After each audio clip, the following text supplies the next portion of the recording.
After a tiring and stressful day, welcome to Mysterious Sleep Stories. Here, gentle tales from another time will help guide you gently toward rest. Before we begin, I ask that you find your most comfortable position. Perhaps you're already curled up under your blankets or settled into your favorite armchair. Allow your body to sink a little deeper into whatever is supporting you. Breathe in slowly through your nose and exhale slowly through your mouth.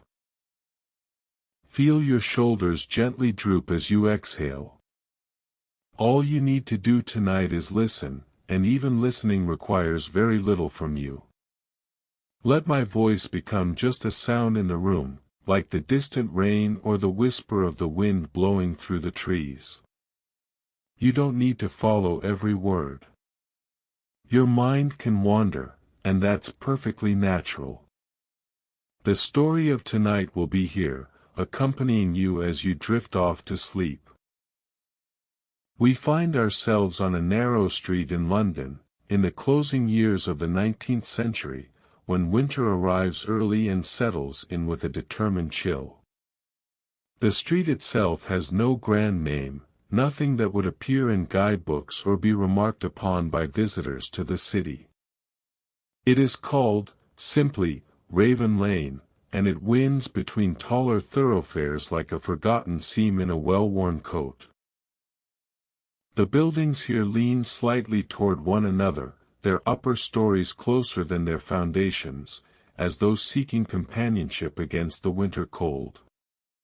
The cobblestones underfoot are uneven, polished smooth in some places by decades of footsteps, and cracked in others where frost has worked its patient way into the stone.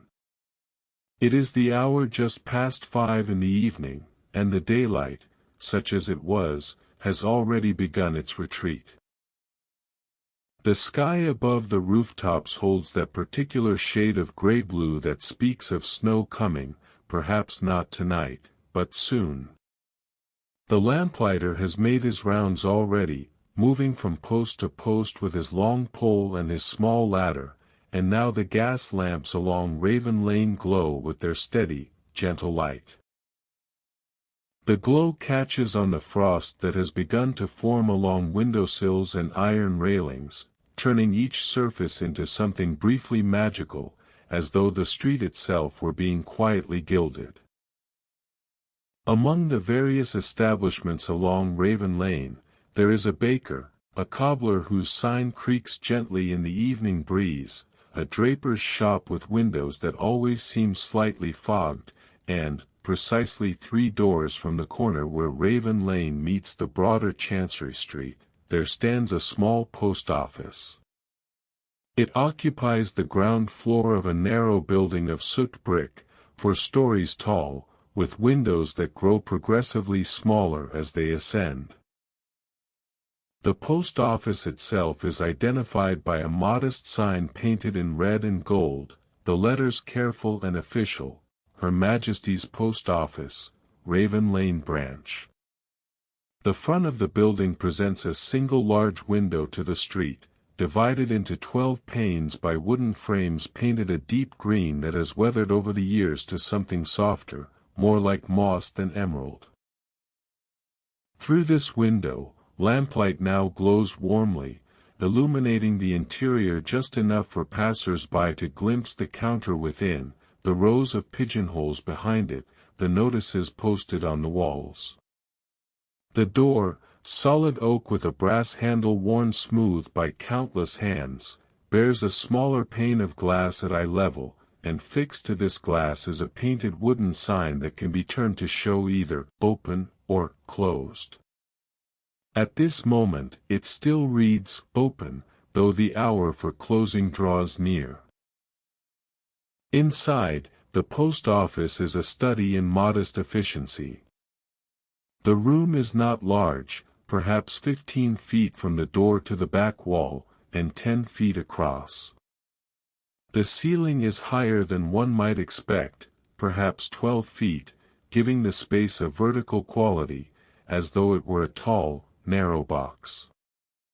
The walls are paneled partway up in dark wood, above which they are painted a cream color that has deepened with age to something closer to old parchment. The floor is wooden, the boards running lengthwise toward the back, and they creak in certain predictable places, announcing the approach of any visitor. The counter divides the room roughly in half. It is made of oak, solid and substantial, its surface marked by decades of use, ink stains absorbed deep into the grain, small scratches from coins and keys and the edges of parcels wrapped in stiff brown paper. Behind the counter, the wall is entirely given over to a system of pigeonholes, small square compartments arranged in neat rows, each labeled with a number or a letter. Some hold letters awaiting collection, their envelopes visible as pale rectangles in the dim light. Others are empty, their shadows deep and waiting. To the left of the pigeonholes, a narrow doorway leads to the back rooms, the sorting area, the small storage space where stamps and ledgers and string and sealing wax are kept in careful order. To the right, shelves hold the various supplies necessary to the running of a post office. Stacks of brown paper for wrapping parcels, balls of twine in different thicknesses, bottles of ink, blotting paper, pens with steel nibs, a wooden rack of rubber stamps, each one mounted on a small handle, their faces bearing dates or codes or official markings. On the counter itself, positioned where customers naturally approach, there sits a small brass bell, which may be tapped to summon attention if the clerk is in the back room. Beside it rests a shallow wooden tray holding forms that must be filled out for registered post or for parcels traveling abroad. A small ceramic pot contains several pens, their nibs stained with ink. A blotter, its pages covered in the backwards impressions of countless signatures and addresses, lies open like a guest book recording the passage of all who have conducted business here. The clerk who tends this post office is a man named Albert Penrose, and he has occupied this position for nearly 23 years, ever since he was a young man of 19, fresh from a brief apprenticeship at the larger central post office near St. Martin's-le-Grand. He is now 42 years old, though he appears perhaps a bit older, his hair thinning at the crown and going grey at the temples, his face marked by the habitual expressions of patience and mild concern that come naturally to those who spend their days assisting others with small but important tasks. Mr. Penrose is of average height, perhaps 5 feet and 8 inches, with a slender build that has remained largely unchanged over the years. He dresses in the manner expected of a postal clerk. Dark trousers, a waistcoat of charcoal gray, a white shirt with a collar that is always clean though never quite crisp, and a black coat that he wears when the cold in the post office becomes too insistent. His hands are his most distinctive feature, long-fingered and graceful, accustomed to handling delicate papers and tying knots in string with a deftness that seems almost unconscious. He lives alone in the rooms above the post office, a modest arrangement that suits him well. The building's upper floors are divided into small apartments, and Mr. Penrose occupies the first floor above the post office itself, a matter of great convenience. He need only climb a single flight of stairs at the end of each day, and he is home. The other apartments are rented to a variety of tenants, a seamstress who works from home, a retired naval clerk, a young couple who keep irregular hours and whose professions Mr. Penrose has never quite determined. At this moment, as the evening settles more firmly over Raven Lane, Mr. Penrose stands behind the counter, attending to the last trickle of customers who arrive in the final minutes before closing. His manner with each person is the same, calm, attentive, efficient without being hurried, warm without being familiar. He has learned over the years that people come to the post office carrying more than just letters and parcels. They carry small anxieties, hopes that a message will arrive safely, concerns about whether they have affixed the correct postage or filled out a form properly. His role, as he understands it, is not merely to process their transactions but to offer a kind of quiet reassurance, a sense that their business, however small, is being handled with care. The door opens, admitting a gust of cold air and a woman wrapped in a dark cloak, her hands clutching a small parcel wrapped in brown paper and tied with string. She approaches the counter with the tentative air of someone who is not entirely certain of the procedures. Mr. Penrose greets her with a small nod and a gentle inquiry about how he might assist her. She explains, in a voice made soft by shyness or cold, that she wishes to send the parcel to her sister in Yorkshire, and she is not certain of the cost.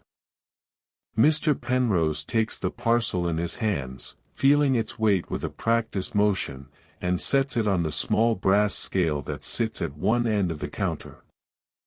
The scale's needle swings, settles, and he reads the weight with a glance, 11 ounces, just under the threshold for a higher rate.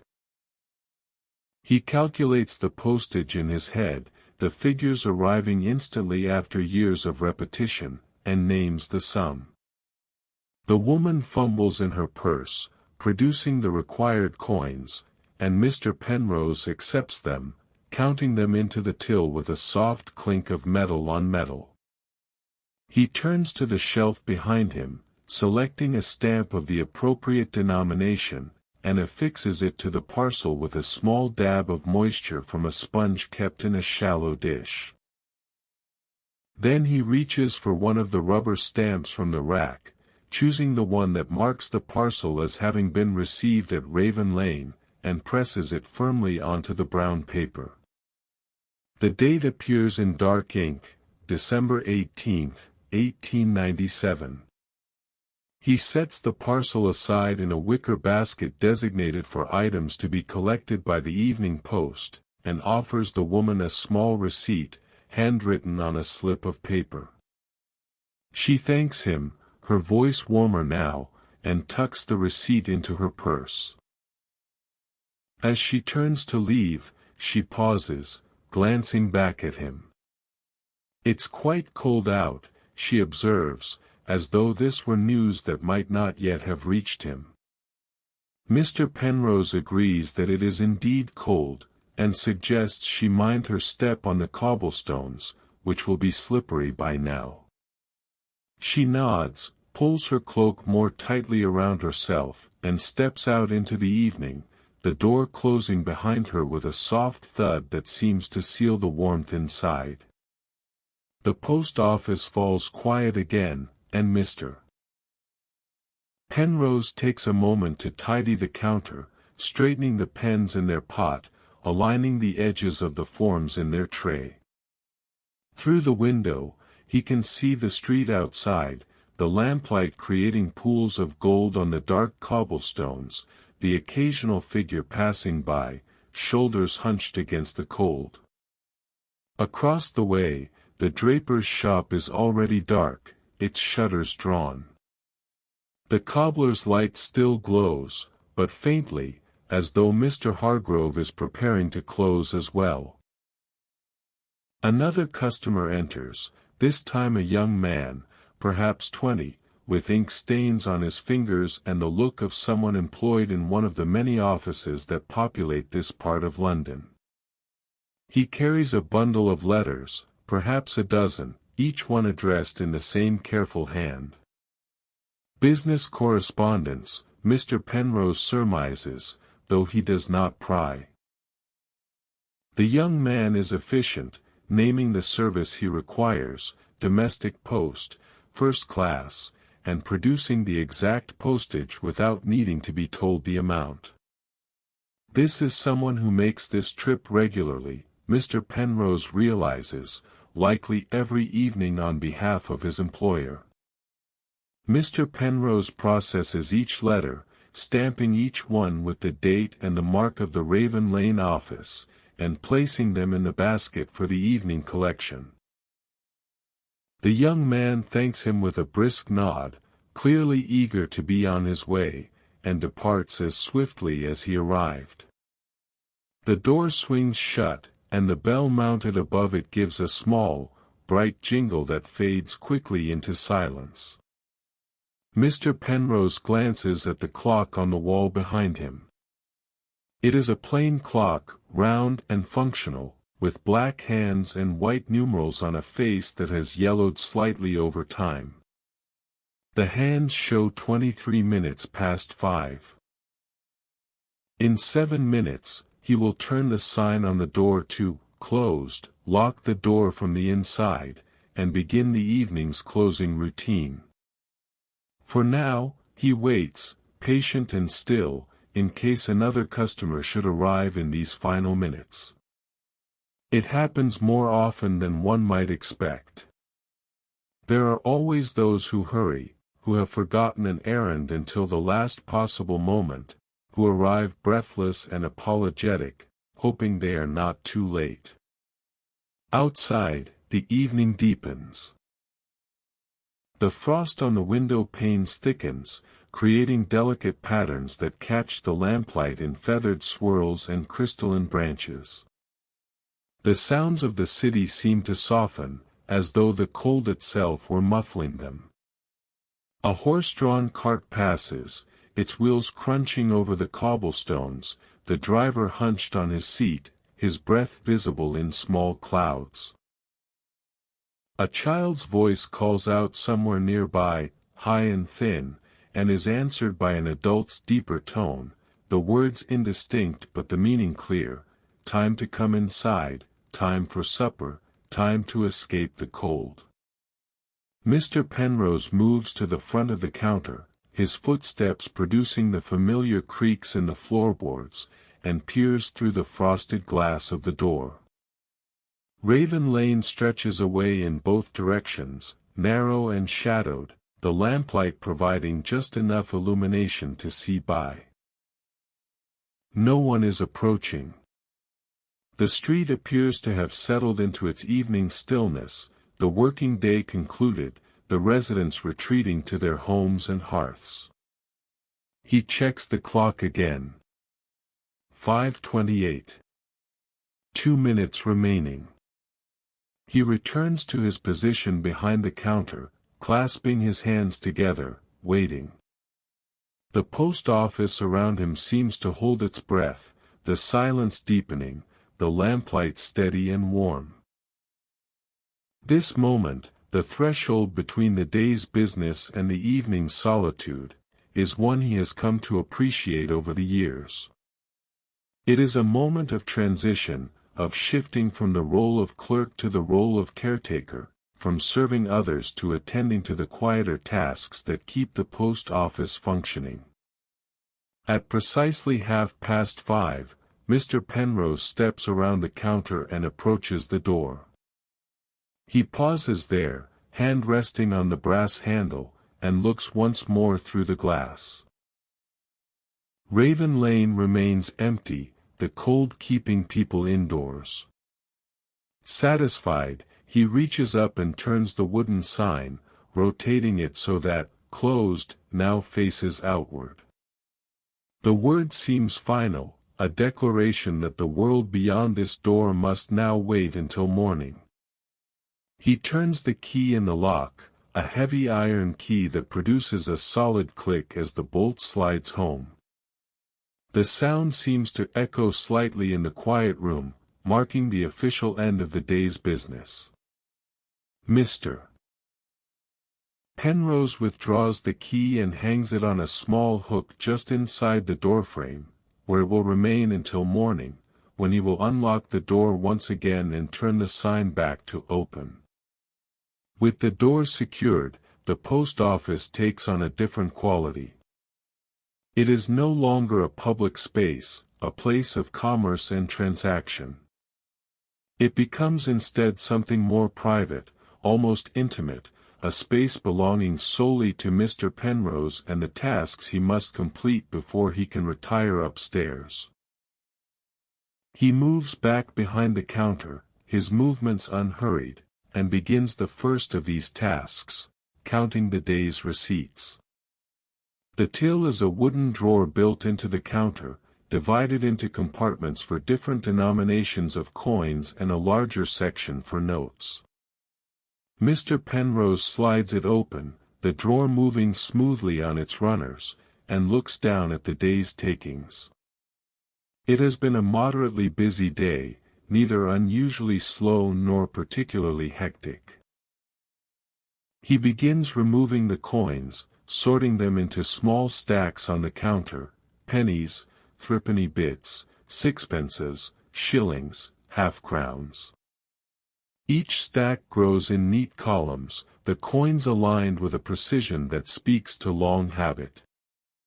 As he counts, his lips move slightly, though he makes no sound. The totals accumulate in his mind, and he cross-references them against the entries in the ledger that sits open beside the till. Each transaction of the day has been recorded there in his neat, sloping hand: the time, the type of service, the amount charged. The figures should match exactly, and usually they do. On the rare occasions when there is a discrepancy, Mr. Penrose will spend however long it takes to find the error, recounting coins, reviewing the ledger entries, retracing the day's business in his memory until the accounts balance. Tonight, the figures align perfectly. He records the total in the ledger, noting the date and adding his initials at the bottom of the page. Then he gathers the coins and places them into a leather pouch, which he will deposit in the small safe in the back room. The notes, 3 £1 notes and a single £5 note, he folds carefully and tucks into an envelope, which will join the coins in the safe.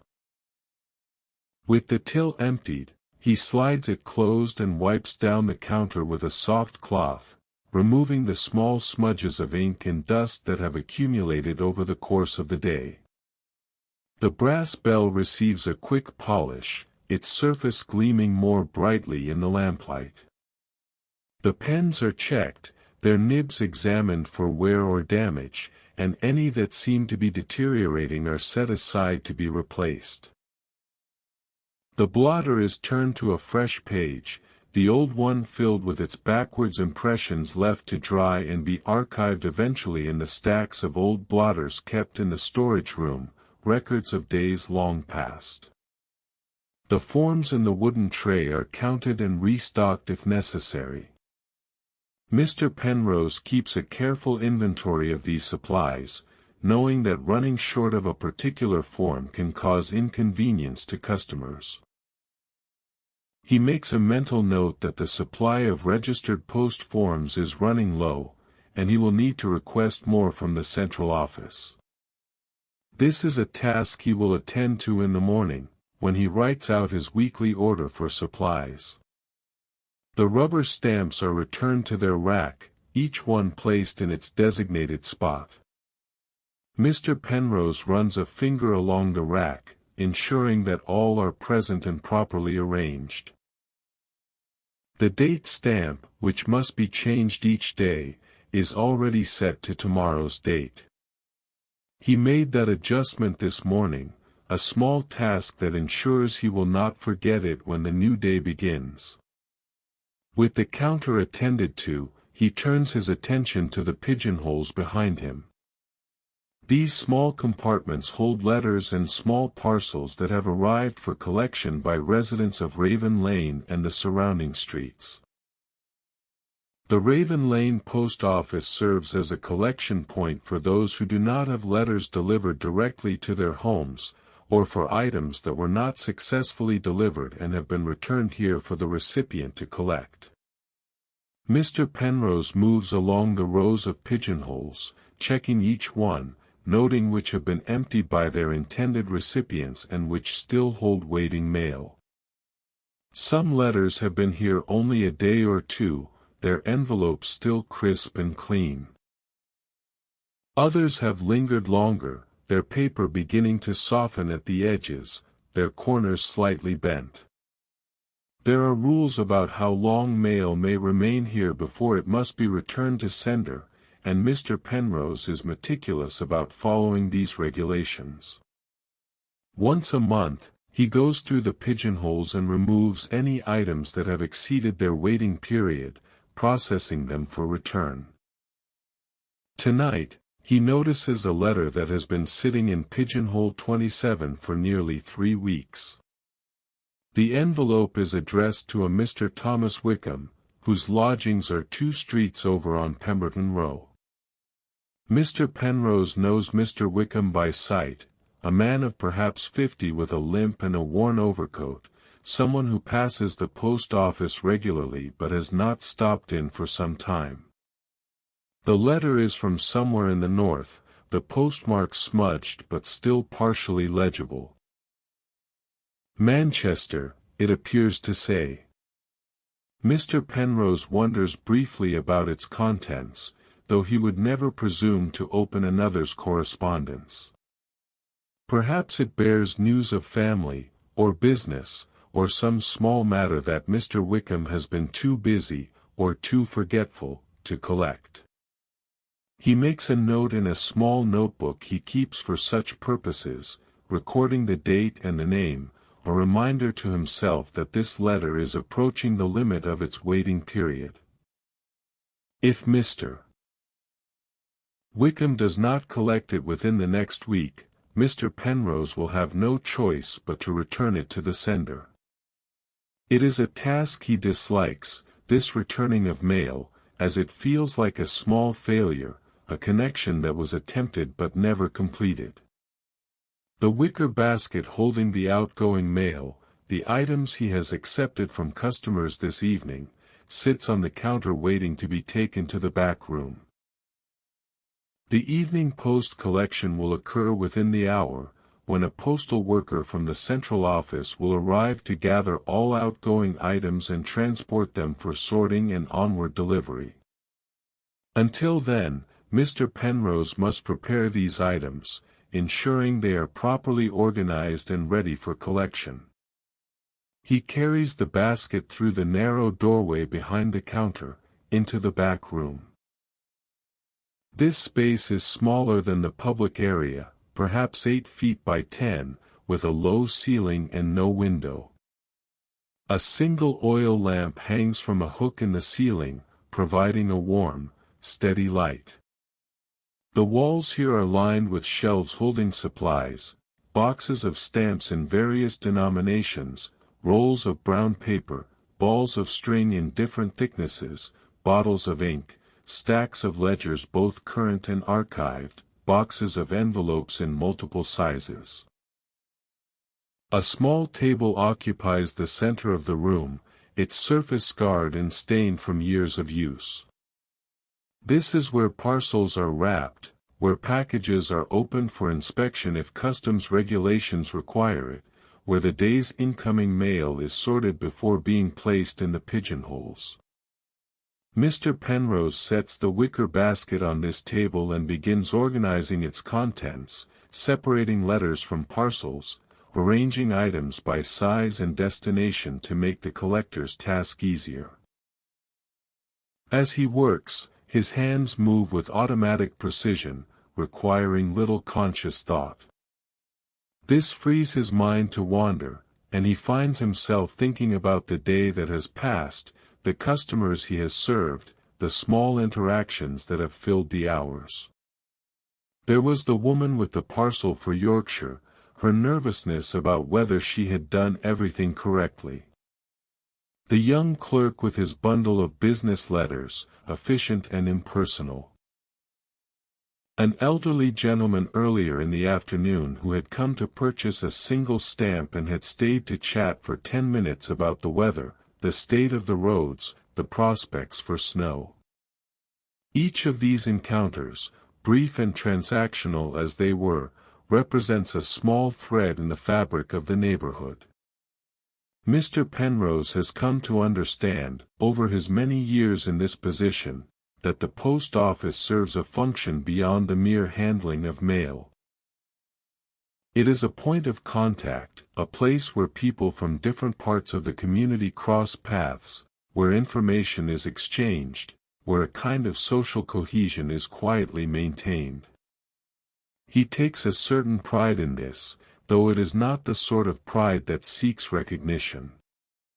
It is simply the satisfaction of fulfilling a role well, of being useful. The sound of footsteps on the cobblestones outside reaches him faintly through the walls. He pauses in his sorting, listening. The footsteps approach the post office, then stop. There is a moment of silence, then a gentle knock on the door.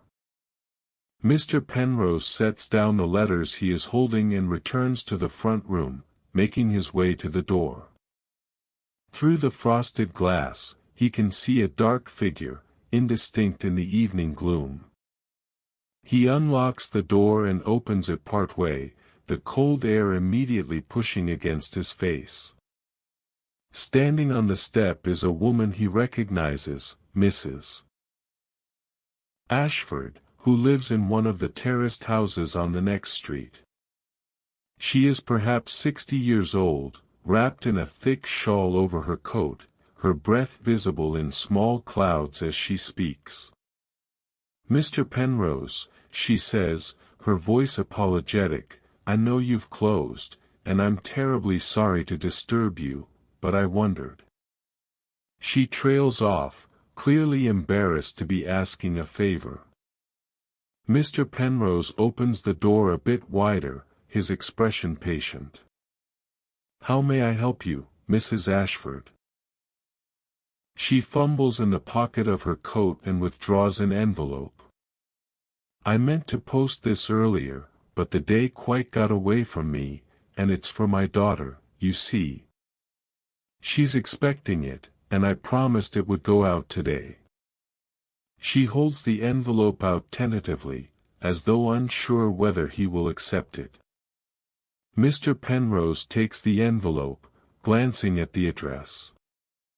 It is bound for somewhere in Kent, first-class post. He looks back at Mrs. Ashford, who is watching him with a mixture of hope and apology. The evening collection has not yet occurred. If he processes this letter now, it will go out with the others, and Mrs. Ashford's promise to her daughter will be kept. "Of course," he says simply. "I can include it with this evening's post." The relief that crosses Mrs. Ashford's face is immediate and genuine. "Oh, thank you, Mr. Penrose. You're very kind. I'll just—" She reaches into her other pocket for her purse. Mr. Penrose names the postage, and she counts out the coins, her fingers stiff from the cold, and passes them to him. He accepts the payment, steps back inside to affix the stamp and process the letter with his date stamp, and then returns to the door to hand her the receipt. She tucks it away with the same care she might give to a precious item, thanks him again, and turns to make her way back down the street, her footsteps receding into the distance. Mr. Penrose closes the door, locks it once more, and stands for a moment in the quiet post office, the envelope in his hand. Such small kindnesses, he thinks, cost him very little. A few extra minutes, a brief interruption to his routine.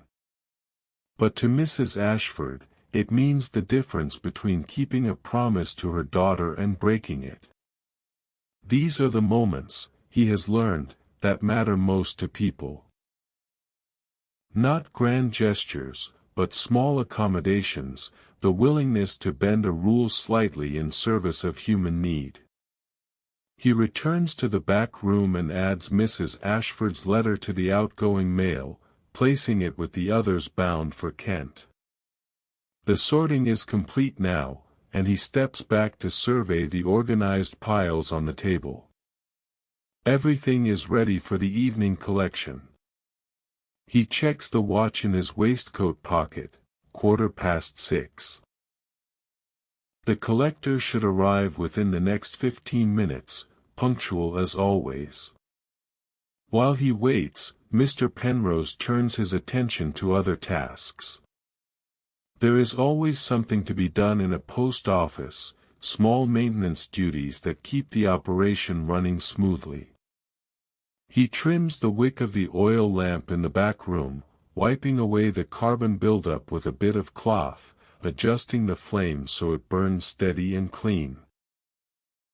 He sharpens one of the pens whose nib has become dull, using a small knife kept specifically for that purpose, testing the repaired nib on a scrap of paper to ensure it writes smoothly. He reviews the ledger entries from the past week, checking his arithmetic, ensuring that all transactions have been properly recorded. The figures march down the pages in orderly columns, each day's business summarized and totaled. Mr. Penrose takes satisfaction in this record-keeping, the way it transforms the flow of daily activity into something concrete and measurable. At the end of each month, he will compile these daily totals into a monthly report that he submits to the Central Postal Administration, along with the accumulated funds that exceed what he needs to keep in the till for making change. The knock on the back door comes precisely at 6:30, the same as every evening.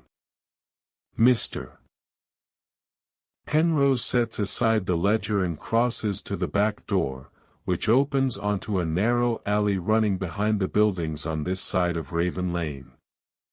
He unlocks the door and admits the postal collector, a young man named Davies who has been making this route for the past year. "Evening, Mr. Penrose," Davies greets him, stamping his feet against the cold.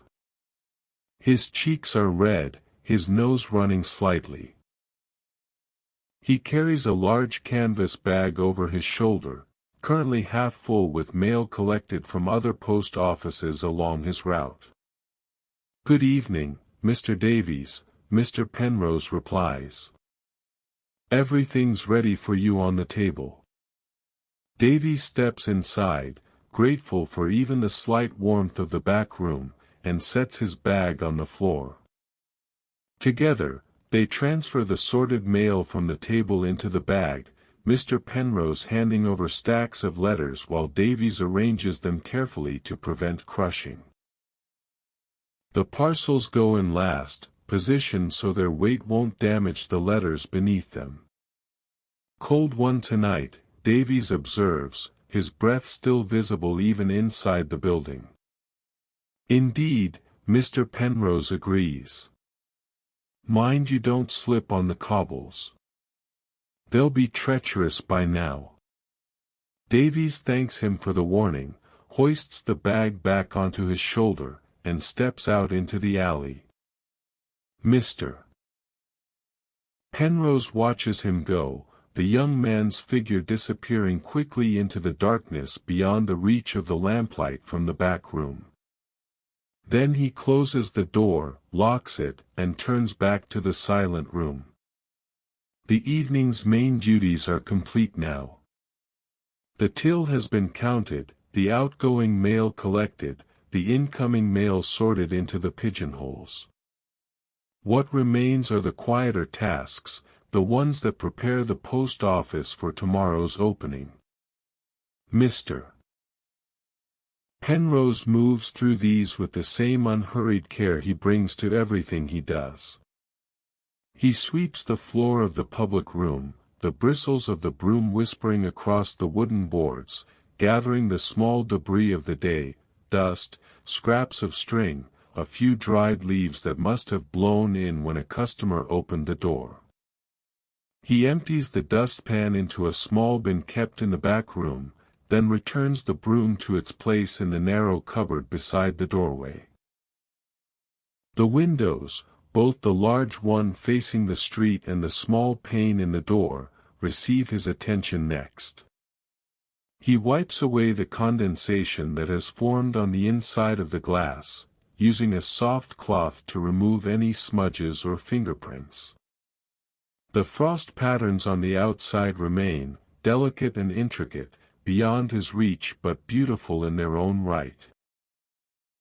They transform the view of Raven Lane into something abstract, the lamplight outside filtering through the ice crystals in scattered points of gold. He checks the oil lamp that illuminates the public room, ensuring it has sufficient fuel to burn through the evening if necessary. Though he will extinguish it before going upstairs, he likes to know that it could continue burning if needed. The lamp is a simple brass affair with a glass chimney, its flame steady and warm.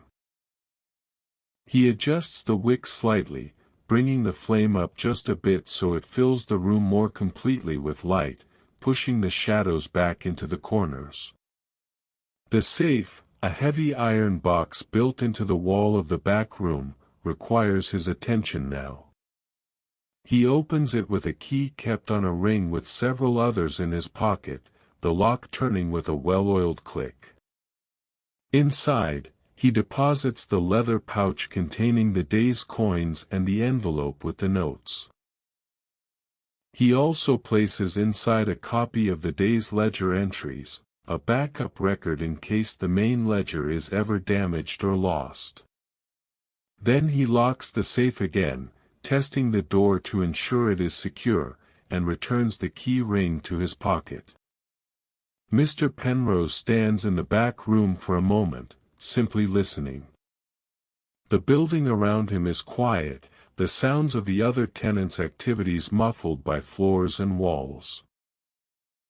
Somewhere above, he can hear the faint creak of floorboards as someone walks across a room.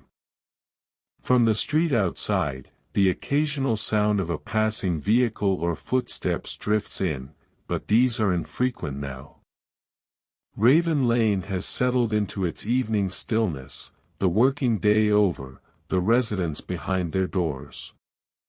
He returns to the public room and stands behind the counter, surveying the space with the eye of someone who knows every detail intimately. Everything is in its place. The forms aligned, the pens ready, the pigeonholes organized, the floor clean, the counters polished.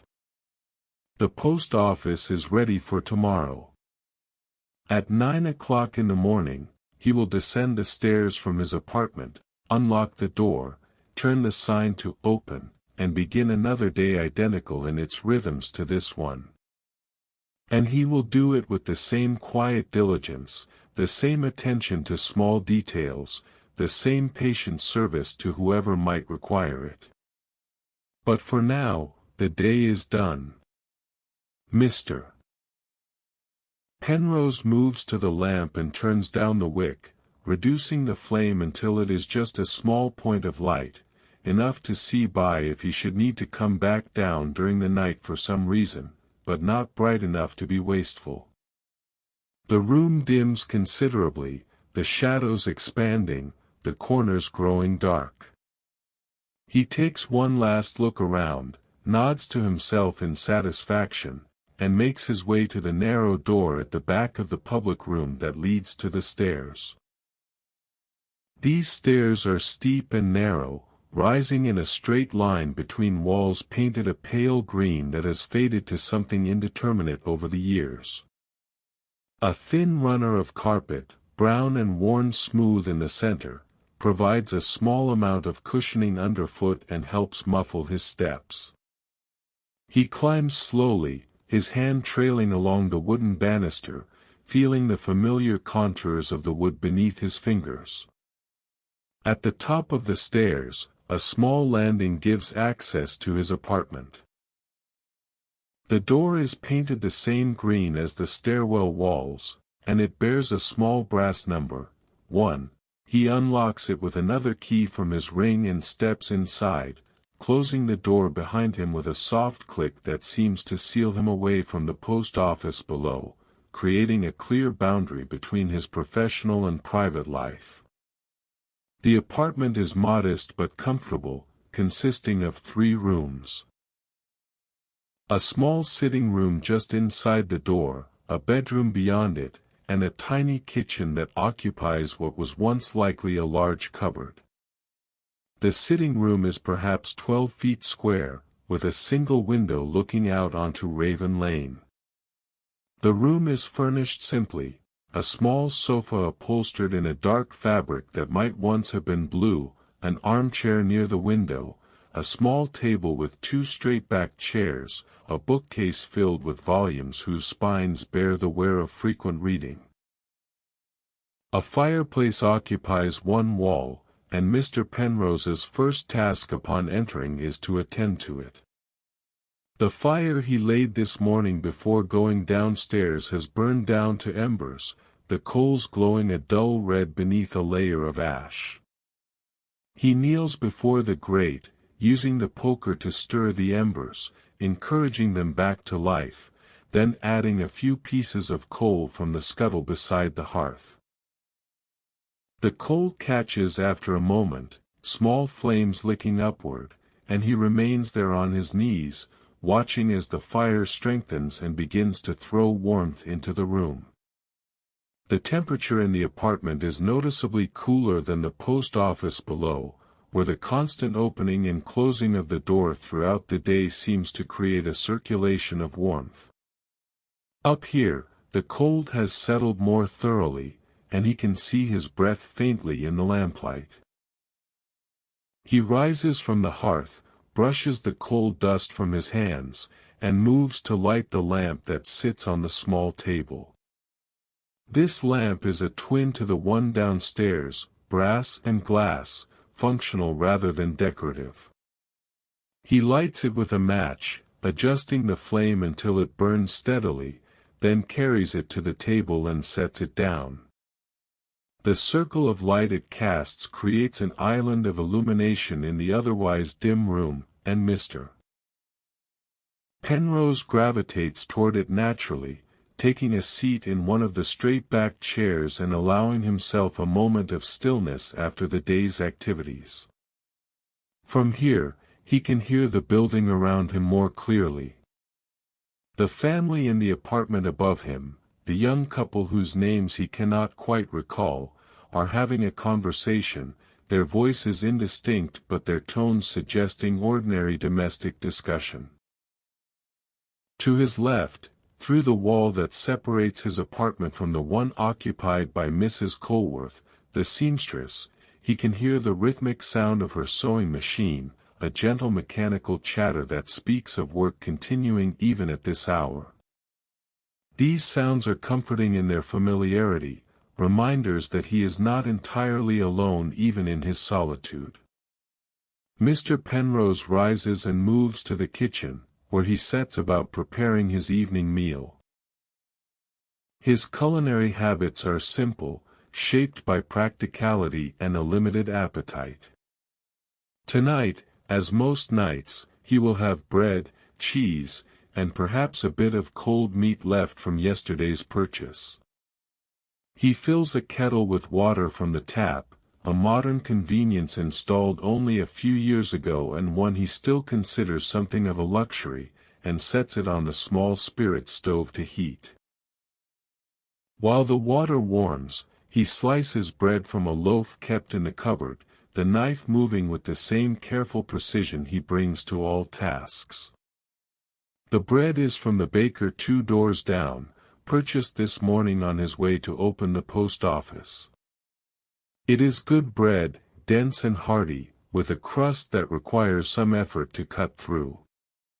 He arranges 2 slices on a plate, adds a wedge of cheese and several thin slices of ham, and carries the plate back to the table in the sitting room.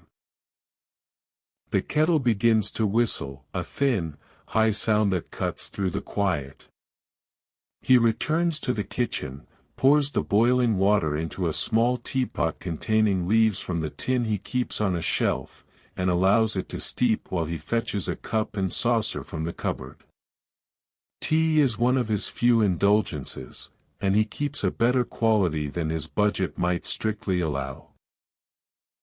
The ritual of preparing it, the familiar motions and the anticipated result, provides a kind of gentle structure to his evenings.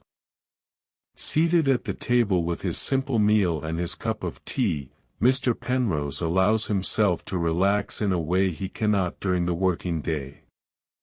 His shoulders drop slightly, the habitual expression of mild concern smooths from his face, and he eats slowly, tasting the food rather than merely consuming it. Through the window, he can see across Raven Lane to the buildings opposite, their windows glowing with the warm light of oil lamps and candles, small rectangles of gold in the darkness. He wonders, as he often does, about the lives being lived in those lit rooms. Are they, like him, sitting down to solitary meals? Or are they gathered with family, with spouses and children, the table surrounded by voices and laughter? Mr. Penrose has never married, though there was a time, years ago, when he thought he might. A young woman who worked at the draper's shop, whose name was Catherine and whose smile had a quality of genuine warmth that he found himself thinking about at odd moments. They had walked out together a few times, conversations on Sunday afternoons when the post office was closed and his time was his own. But it had come to nothing in the end. She had been offered a position with better prospects in another part of the city, and she had taken it, as was right and sensible. They had parted amicably, wishing each other well, and he had returned to his routines, his careful solitude, and convinced himself that this was sufficient. Now, more than 15 years later, he sometimes wonders what his life might have looked like if she had stayed, if they had married, if this apartment had been filled with the sounds of a shared life rather than the echoes of his own movements. But these thoughts do not bring him pain, exactly. They are more like a gentle melancholy, a recognition of a path not taken, a door that closed quietly and remained closed. He finishes his meal, the bread and cheese and ham consumed slowly and with attention, and drains his cup of tea. The warmth of the tea spreads through him, chasing away some of the chill that still lingers in the apartment despite the fire. He rises, carries his dishes to the kitchen, and washes them in the small basin, drying each piece with a cloth before returning it to the cupboard. His movements are unhurried, almost meditative, each small task attended to with the same care. Back in the sitting room, he adds another piece of coal to the fire, ensuring it will continue burning for at least another hour. Then he settles into the armchair by the window, positioning himself so he can look out onto the street while remaining within the circle of lamplight from the table. This is his customary evening position, a place where he can read, or think, or simply observe the life of Raven Lane as it transitions from evening into night. Tonight, he chooses to read. The bookcase contains a variety of volumes, collected slowly over years, purchased from second-hand shops or received as occasional gifts. He selects a novel, one he has read before but enjoys returning to, its pages familiar and comforting.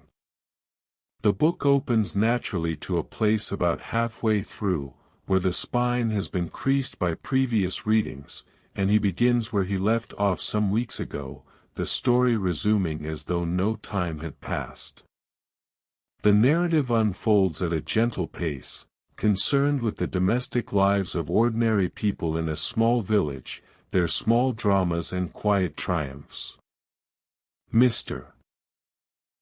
Penrose finds this sort of story soothing, a window into lives different from his own yet recognizable in their fundamental concerns. He reads for perhaps half an hour, the pages turning with soft whispers, the lamplight steady on the text. A sound from below draws his attention. Footsteps on the cobblestones, approaching the post office. They pause outside, and Mr. Penrose can picture someone standing there, looking at the darkened window, reading the "closed" sign on the door. There is a moment of stillness, then the footsteps retreat, moving on down the lane. He feels a small pang, wondering if the person had urgent business, whether they will be able to wait until morning. But there is nothing to be done. The post office must have hours of operation, boundaries, or it would consume all of his time. He returns to his book, but his concentration has been broken. Instead, he sets it aside and simply sits, looking out the window, watching the street. The frost on the glass creates a barrier between him and the world outside, a translucent membrane that allows him to observe without being fully part of what he sees. Raven Lane is quiet now, the last of the foot traffic having ceased. Occasionally, a cat slinks past, its body low to the ground, moving with purpose towards some nocturnal errand. The lamps continue their steady burning, patient sentinels against the dark. In the building across the way, a window goes dark as someone extinguishes their lamp and presumably retires for the night. Then another. The street is slowly dimming, the inhabitants of Raven Lane surrendering to sleep one by one. Mr. Penrose feels the pull of this same impulse, the day's exertions catching up with him, fatigue settling into his bones like a familiar weight. He rises from the armchair, places a screen in front of the fire to contain any sparks, and turns down the lamp on the table until the flame gutters and dies, leaving only the firelight to illuminate the room. The shadows leap and shift in the flickering light, making the room seem larger, less defined. He moves through this dim space to the bedroom, his feet finding the way by memory.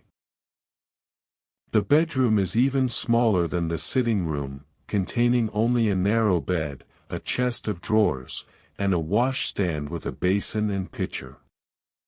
A single small window looks out onto the alley behind the building, and through it, Mr. Penrose can see nothing but darkness and the faint suggestion of the building opposite.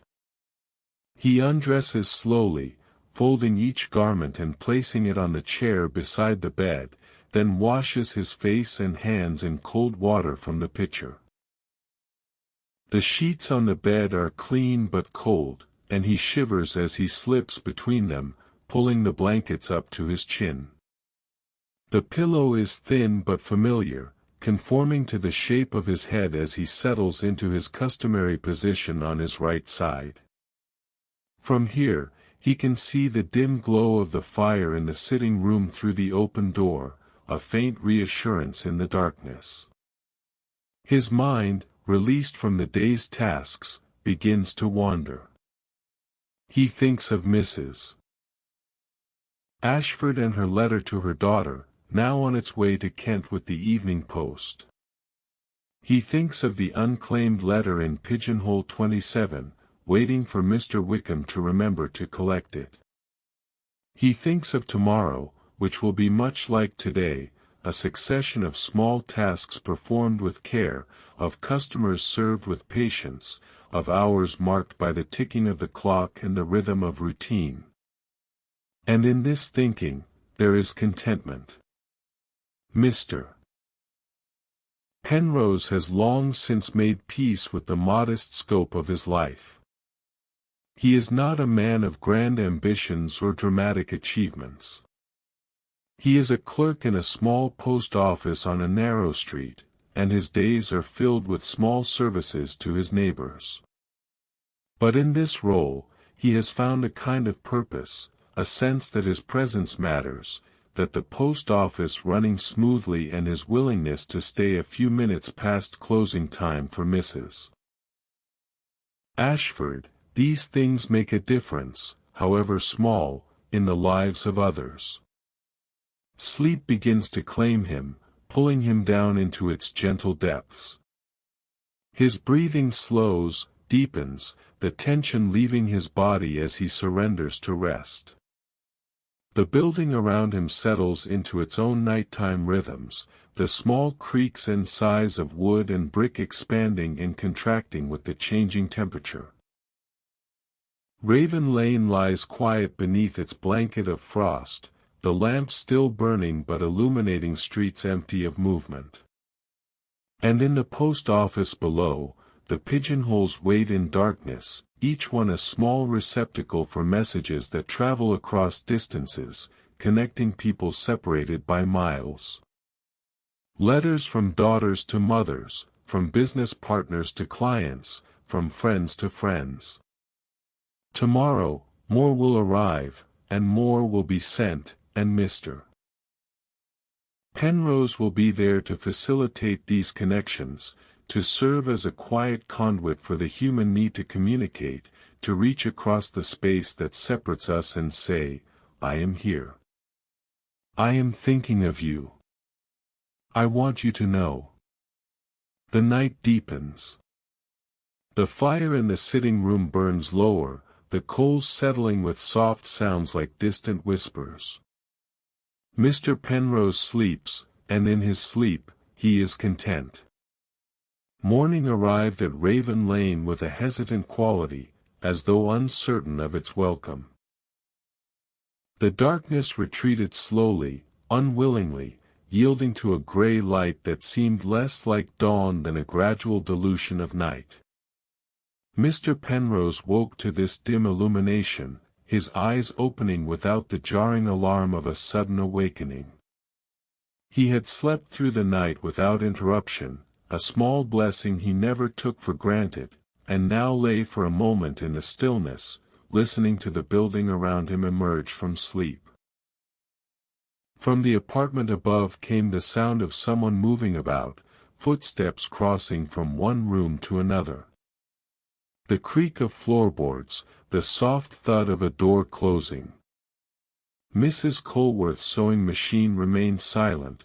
She would not begin her work until after breakfast, he knew. Outside, beyond the window that faced the alley, he could hear the first sounds of the city awakening. The distant call of a costermonger already setting up his cart, the rattle of wheels on cobblestones as an early delivery wagon made its rounds, the sharp bark of a dog somewhere several streets away. He rose from the bed, his feet finding the cold floorboards, and moved to the washstand. The water in the pitcher had taken on the chill of the room overnight, and when he poured it into the basin, it felt almost icy against his skin. Still, he washed his face and hands thoroughly, the cold water bringing a sharpness to his senses that completed the process of waking. He dried himself with a towel that hung on a hook beside the washstand, then dressed in fresh clothes from the chest of drawers, clean shirt, waistcoat, trousers, the same as yesterday but for the fact that yesterday's garments now lay in a small basket awaiting laundering. The sitting room greeted him with the lingering warmth of last night's fire, now reduced to ash and a few stubborn coals that still glowed faintly beneath the gray remnants. He knelt and cleared the grate, setting aside the ash to be disposed of later, then laid a new fire, crumpled newspaper as kindling, small pieces of wood arranged in a careful structure, coal placed strategically to catch once the wood was burning well. A match brought the newspaper to life, flames spreading quickly through the dry paper and beginning their work on the wood. While the fire established itself, Mr. Penrose moved to the kitchen and set about preparing his breakfast.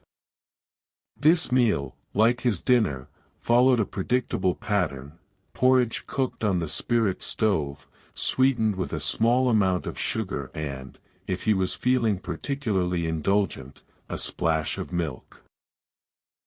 He measured oats into a small pot, added water, and set it to simmer, stirring occasionally to prevent sticking. The smell of the cooking oats filled the small kitchen, simple and wholesome. He ate standing at the kitchen counter, spooning the porridge directly from the pot to save himself the washing of an additional dish. The porridge was plain but filling, its warmth spreading through him much as the tea had done the night before. Through the kitchen's single small window, which looked out onto an air shaft between buildings, he could see a rectangle of gray sky, featureless and flat. No snow had fallen during the night, but the cold remained, evident in the frost patterns that still decorated every pane of glass. Breakfast consumed, the pot washed and set aside to dry, Mr. Penrose returned to the sitting room. The fire was burning well now, and he added another piece of coal before checking the watch in his waistcoat pocket. 20 minutes past 8.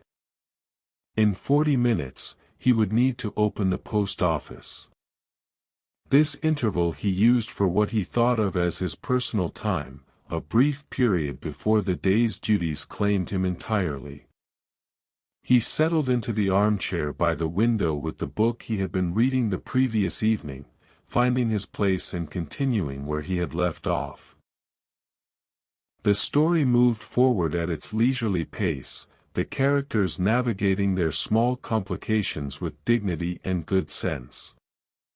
Mr. Penrose read until his watch showed 10 minutes before 9, then marked his place with a slip of paper, closed the book, and set it aside. He descended the stairs to the post office, each step familiar beneath his feet, his hand trailing along the banister out of habit rather than necessity. At the bottom, he paused to light the lamp in the public room, turning up the wick until the flame cast a warm glow across the space. The post office looked exactly as he had left it the night before, orderly, clean, waiting. He moved behind the counter and began the morning's opening routine.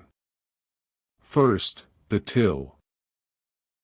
He unlocked it and counted out the coins he would need for making change throughout the day, retrieving them from the safe in the back room where last night's receipts still rested in their leather pouch. He arranged the coins in the till's compartments, pennies here, shillings there, the larger denominations in their designated spaces. Then he replenished the supply of stamps in the wooden rack behind the counter, counting them as he removed them from their secure storage, ensuring he had adequate quantities of each denomination.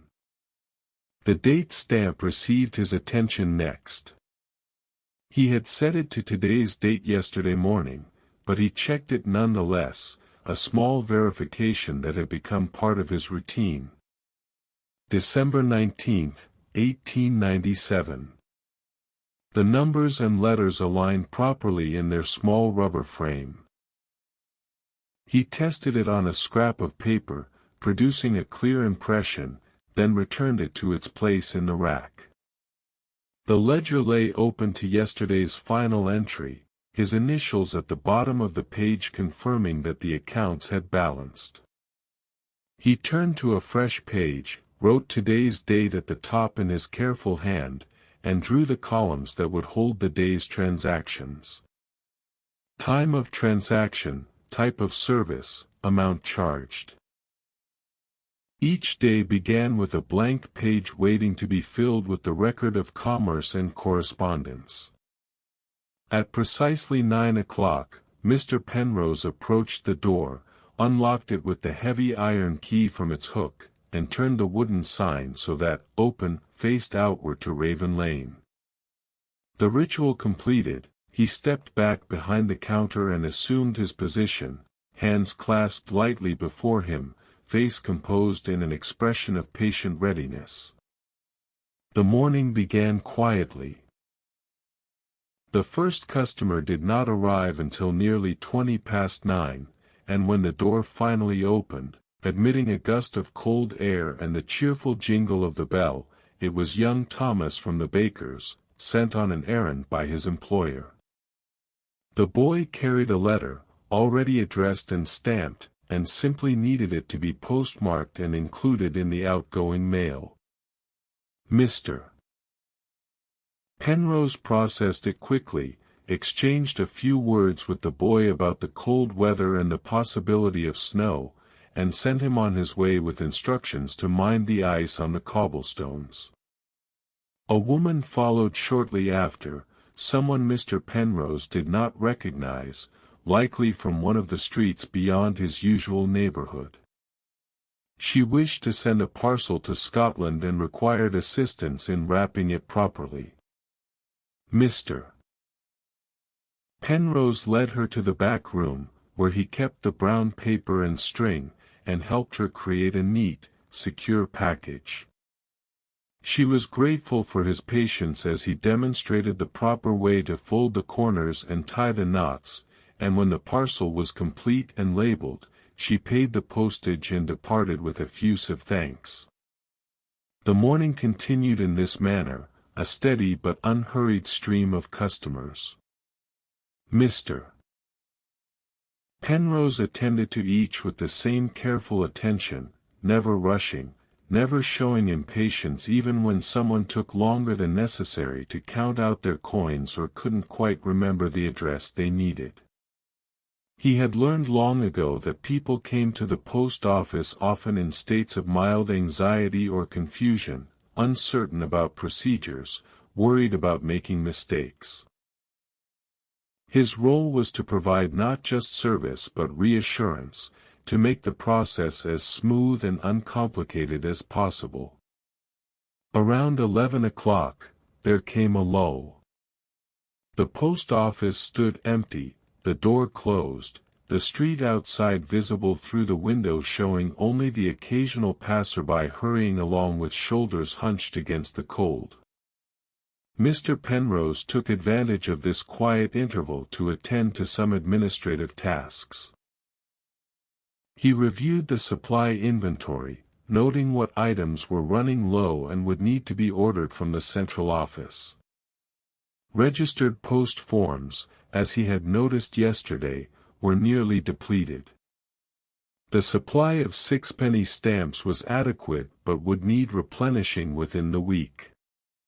He drafted a requisition order on a standard form kept for this purpose, listing each item and the quantity needed, and set it aside to be included with the afternoon's outgoing mail.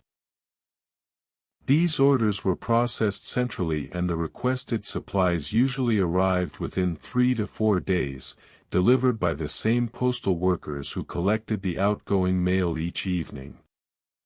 The door opened, and Mr. Wickham entered, the man whose unclaimed letter had been occupying pigeonhole 27 for nearly 3 weeks. He looked much as Mr. Penrose remembered him. Approximately 50 years old, with a pronounced limp that caused him to lean heavily on a walking stick, his overcoat worn but clean, his face weathered by time and, Mr. Penrose suspected, hardship. "Good morning, Mr. Wickham," Mr. Penrose greeted him. "I'm glad to see you. There's a letter waiting for you." Mr. Wickham's eyebrows rose in surprise. "A letter? For me?" He spoke as though such a thing were remarkable, as though letters were exotic occurrences rather than daily realities. "Indeed." Mr. Penrose turned to the wall of pigeonholes, located number 27, and withdrew the envelope that had been waiting there. "It arrived several weeks ago. From Manchester, I believe." He handed the envelope across the counter, and Mr. Wickham took it with hands that trembled slightly, whether from the cold or from age or perhaps from emotion, Mr. Penrose could not tell. The man studied the envelope, turning it over, examining the postmark, the handwriting, as though trying to divine its contents through the paper itself. "I haven't been well," Mr. Wickham said suddenly, as if feeling the need to explain his delay in collecting the letter. Took to my bed for a fortnight with a fever. Only just getting about again. I'm sorry to hear you've been unwell, Mr. Penrose replied with genuine sympathy. I hope you're recovering now. Getting there, getting there. Mr. Wickham tucked the letter carefully into an inside pocket of his coat, close to his chest, as though safeguarding something precious. Thank you for keeping it safe. It's what we do, Mr. Penrose said simply. Mr. Wickham nodded, offered a slight smile that transformed his weathered face into something gentler, and turned to leave. He moved slowly, the walking stick tapping against the floorboards, and Mr. Penrose watched him go with a sense of satisfaction. The letter had been claimed at last. The connection it represented had been completed. Whatever news or message it carried would now reach its intended recipient, only a few weeks late but arrive nonetheless.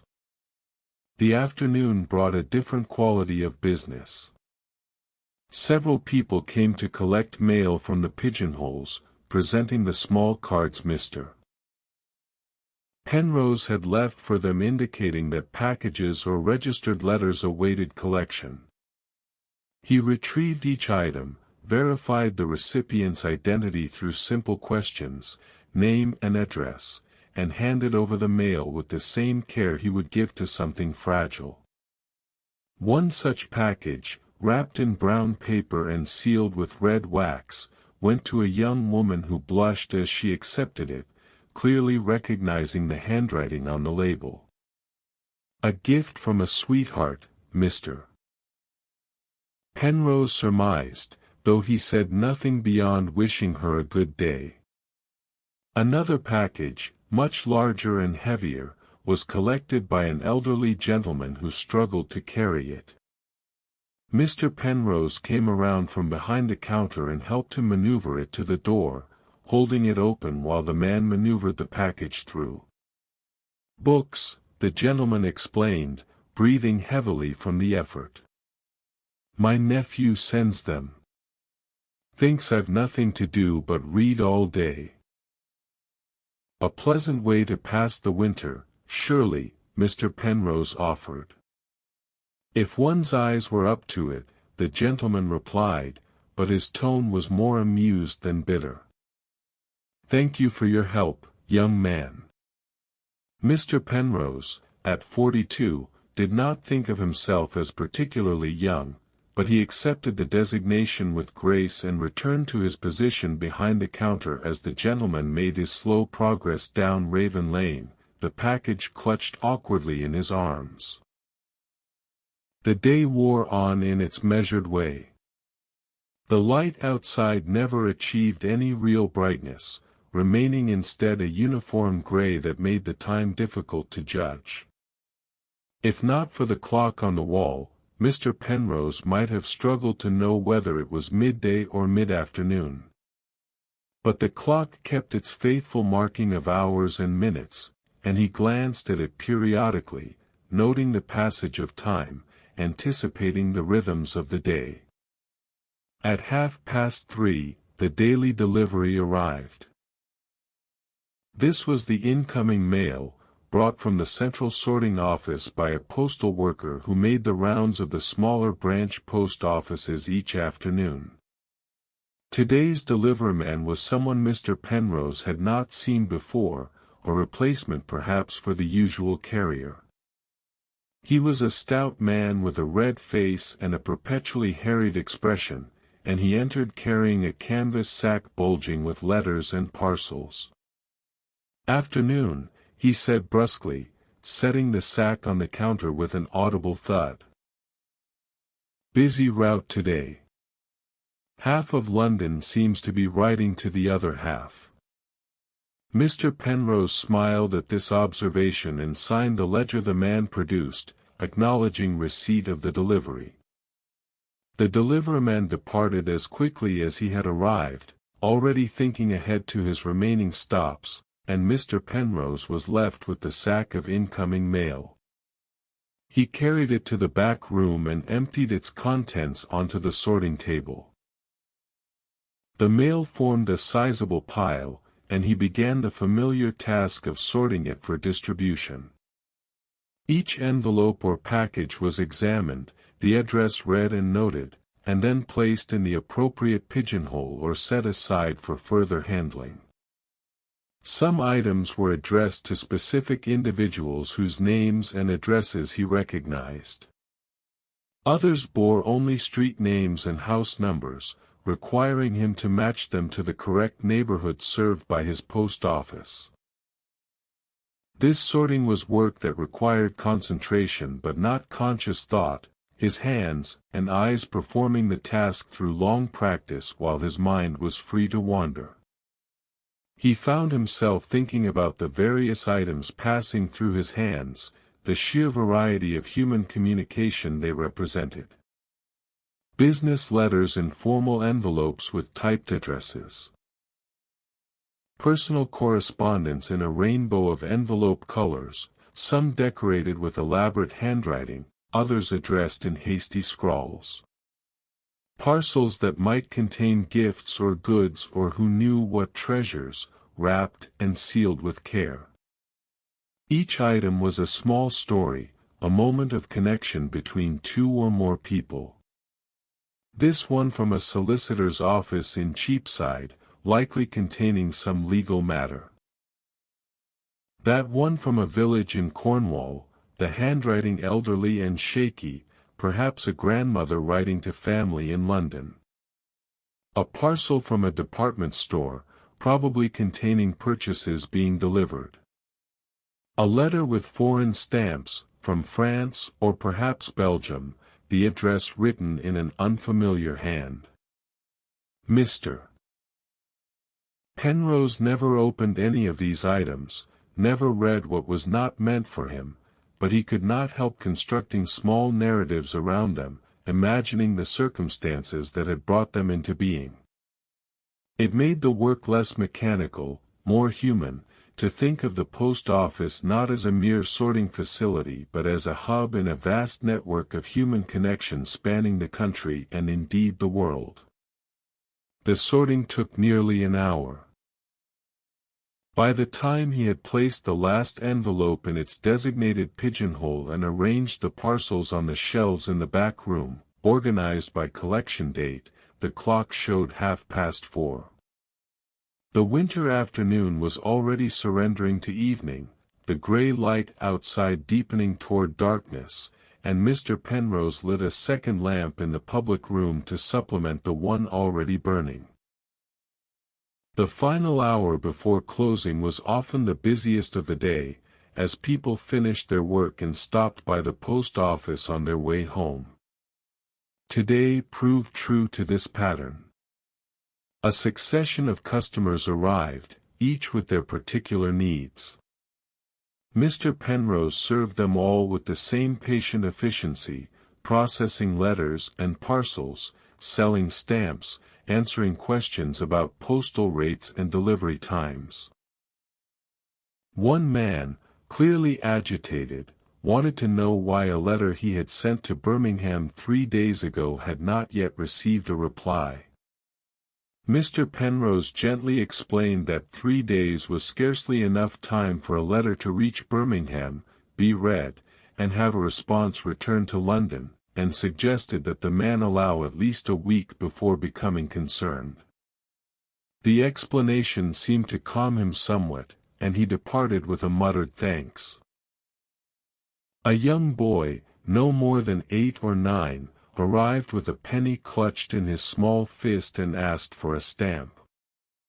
Mr. Penrose sold him the stamp, then watched as the boy carefully affixed it to a letter he produced from his pocket, his tongue protruding slightly in concentration as he positioned the stamp precisely in the corner of the envelope. The sight brought an unexpected warmth to Mr. Penrose's chest.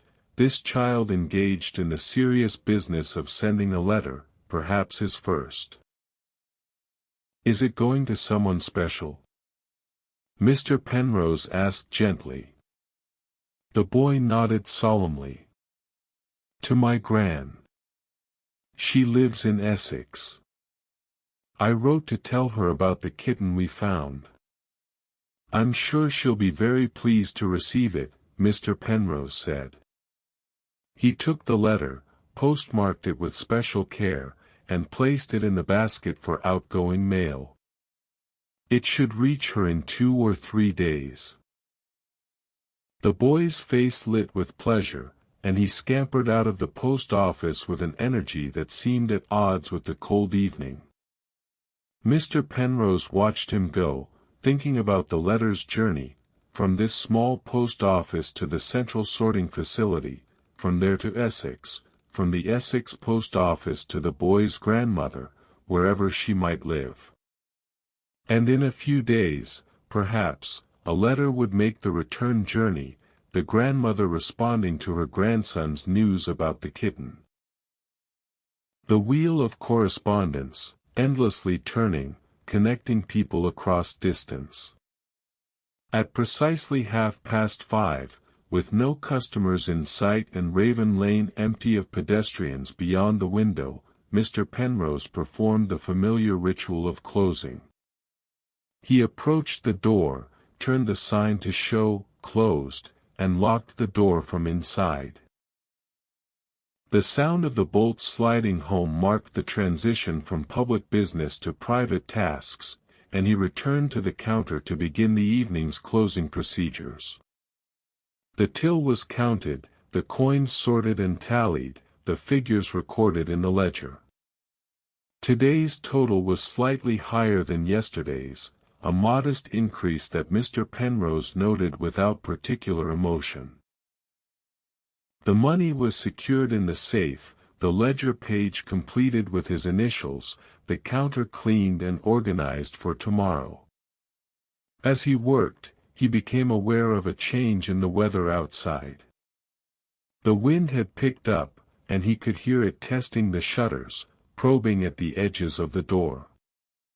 When he glanced at the window, he saw that snow had begun to fall, not heavily but with a steady determination, the flakes visible in the lamplight as they drifted past the glass.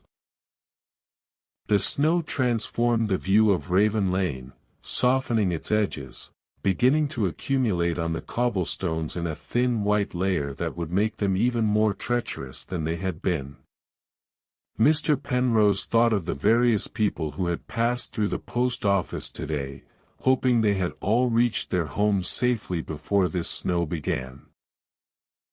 He was tidying the pigeonholes, removing a few items that had been collected but whose collection cards he had not yet filed away, when he heard a sound from the back of the building. Not from the back room, but from further back, from the alley behind the post office. It was a soft sound, barely audible over the wind, but distinct nonetheless. A kind of scraping or shuffling. Mr. Penrose paused, listening. The sound came again, and this time it was accompanied by what might have been a voice, thin and indistinct. He set down the cards he had been filing and made his way to the back room, then to the back door that opened onto the alley. He stood there for a moment, uncertain, then unlocked the door and opened it a few inches, peering out into the snowy darkness. The alley was narrow and unlit, the snow already beginning to cover the rough ground. At first, he saw nothing unusual. Then his eyes adjusted, and he noticed a shape huddled against the wall of the building perhaps 10 feet from the door. A person, hunched over, wrapped in what appeared to be insufficient clothing for such weather. "Hello?" Mr. Penrose called out. "Are you all right?" The shape stirred, and a face turned toward him, pale in the darkness. It was difficult to make out features, but the voice that responded was clearly that of a child, a girl perhaps 12 or 13 years old. "I'm sorry, sir," the voice said, thin and trembling. "I didn't mean to disturb." I was just trying to get out of the wind. Mr. Penrose felt something tighten in his chest. Without giving himself time to reconsider, he pushed the door open wider. "Come inside," he said. "You can't stay out here in this weather." There was a hesitation, then the shape moved, rising unsteadily and shuffling toward the door. As she came into the spill of light from the back room, Mr. Penrose could see her more clearly, a girl of perhaps 13, as he had guessed, with a thin face and dark hair that hung in damp strings around her shoulders. Her dress was inadequate for winter, a thin cotton thing that might have been appropriate for summer but offered no protection against December cold. Over it, she wore a shawl that was more holes than fabric, and her feet were clad in boots that appeared to be several sizes too large, likely acquired second-hand and stuffed with paper or rags to make them fit. She stepped inside, bringing with her the smell of cold and damp and something else, the unwashed scent of someone who had not had access to proper facilities for bathing. Mr. Penrose closed the door behind her, shutting out the wind and snow, and gestured toward the sorting table. "Sit down," he said. "Warm yourself." The girl sat hesitantly on the edge of the table, her hands clutched in her lap, her body shaking with cold or fear or both. Her eyes, large in her thin face, watched him with a mixture of wariness and desperate hope. Mr. Penrose stood for a moment, uncertain of what to do next. The rules of the post office, the regulations he had followed faithfully for 23 years, said nothing about taking in half-frozen children from alleyways. But the rules also said nothing against basic human decency, and he could no more turn this girl back out into the snow than he could have turned away Mrs. Ashford last night. "Wait here," he said. "I'll be right back." He went upstairs to his apartment, moving quickly despite his usual unhurried pace, and gathered what he could, a blanket from his bed, a cup, the remainder of the tea from his evening pot, still slightly warm. He brought these down to the back room and found the girl exactly where he had left her, as though she had been afraid to move lest it break whatever spell had allowed her to come inside. He wrapped the blanket around her shoulders, and she clutched it gratefully, pulling it tight around herself. He poured the tea into the cup and offered it to her. She took it with both hands, holding it close to her face to breathe in the steam before taking a small, cautious sip. "Thank you, sir," she whispered. "You're very kind. What's your name?" Mr. Penrose asked gently. "Mary, sir. Mary Fletcher." "And where do you live, Mary? Where is your family?" Her eyes dropped to the cup in her hands. "I haven't got family, sir. Not anymore. My mother died 2 years ago, and I've been managing as I can." "Managing how?" Mr. Penrose asked, though he suspected he knew the answer. "Odd jobs, sir. Errands. Sometimes people give me a few pennies for carrying parcels or minding their stalls. And there's a lodging house where they'll give you a bed for 3d, if you have it." "And tonight? Do you have 3d for a bed tonight?" She shook her head, not meeting his eyes. "I had work yesterday, but nothing today. I thought I'd find somewhere out of the wind until morning, then try again tomorrow." Mr. Penrose felt that tightening in his chest again, a mixture of pity and anger at a world that could allow a child to be in such a position. He had no solutions to offer, no way to solve the larger problems that had brought Mary Fletcher to his back door. But he could address the immediate need. "You'll stay here tonight," he said. "There's a small storage room behind this one, not much more than a cupboard, but it's dry and out of the wind. I can give you another blanket and something to eat." Mary's head came up, her eyes wide. "I couldn't impose, sir. You've already been so kind." "It's no imposition," Mr. Penrose said firmly. "I won't have you sleeping in an alley when there's a warm, dry space available. Now, drink your tea while I arrange things." The storage room he had mentioned was indeed little more than a cupboard, perhaps 6 feet by 4, with shelves along one wall holding overflow supplies and archived ledgers. But there was floor space enough for a person to lie down, and when Mr. Penrose cleared a few boxes and laid down another blanket as makeshift bedding, it became something approaching habitable. He brought more tea, this time freshly made and hot, and a plate with bread, cheese, and cold meat, more than he had originally intended to give but less than he felt the girl needed. Mary ate slowly, as though afraid that eating too quickly might make the food disappear. Between bites, she sipped the tea, and gradually the shaking that had gripped her body began to subside. "I'll leave you to rest," Mr. Penrose said when she had finished. "The door to the alley is locked, and so is the front door, so you're quite safe. In the morning, we'll see about finding you something more permanent."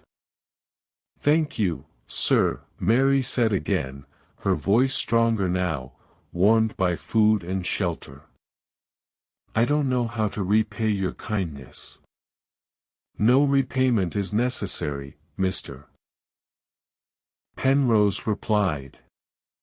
He showed her the small room he had prepared, watched as she settled herself on the blanket, wrapping herself in both coverings he had provided, and then withdrew, leaving the lamp burning low so she would not wake to complete darkness. Back in the main room of the post office, he stood for a moment, considering what he had done. It was irregular, certainly. Probably against some regulation or another. But it was right, of this he had no doubt. He could not solve Mary Fletcher's larger problems, could not remake the world into a place where 13-year-old girls did not end up sleeping in alleyways. But he could offer one night's shelter, one night's warmth, and perhaps, in the morning, he could help her find something more. He completed the last of his closing tasks, extinguished the lamps in the public room, and climbed the stairs to his apartment. The snow was falling more heavily now, visible through his window as a swirling white curtain that transformed Raven Lane into something otherworldly, beautiful and dangerous in equal measure. He prepared for bed, moving through his routines automatically while his mind turned over the evening's unexpected development. In the 23 years he had managed this post office, he had never before taken in a stranger for the night. It felt like a departure from the careful boundaries he had maintained between his professional duties and his private life. Yet it also felt entirely consistent with something deeper, some fundamental sense of responsibility to his fellow human beings that transcended regulations and routines. As he lay in bed, waiting for sleep, he found himself hoping that tomorrow he might find some way to help Mary more permanently.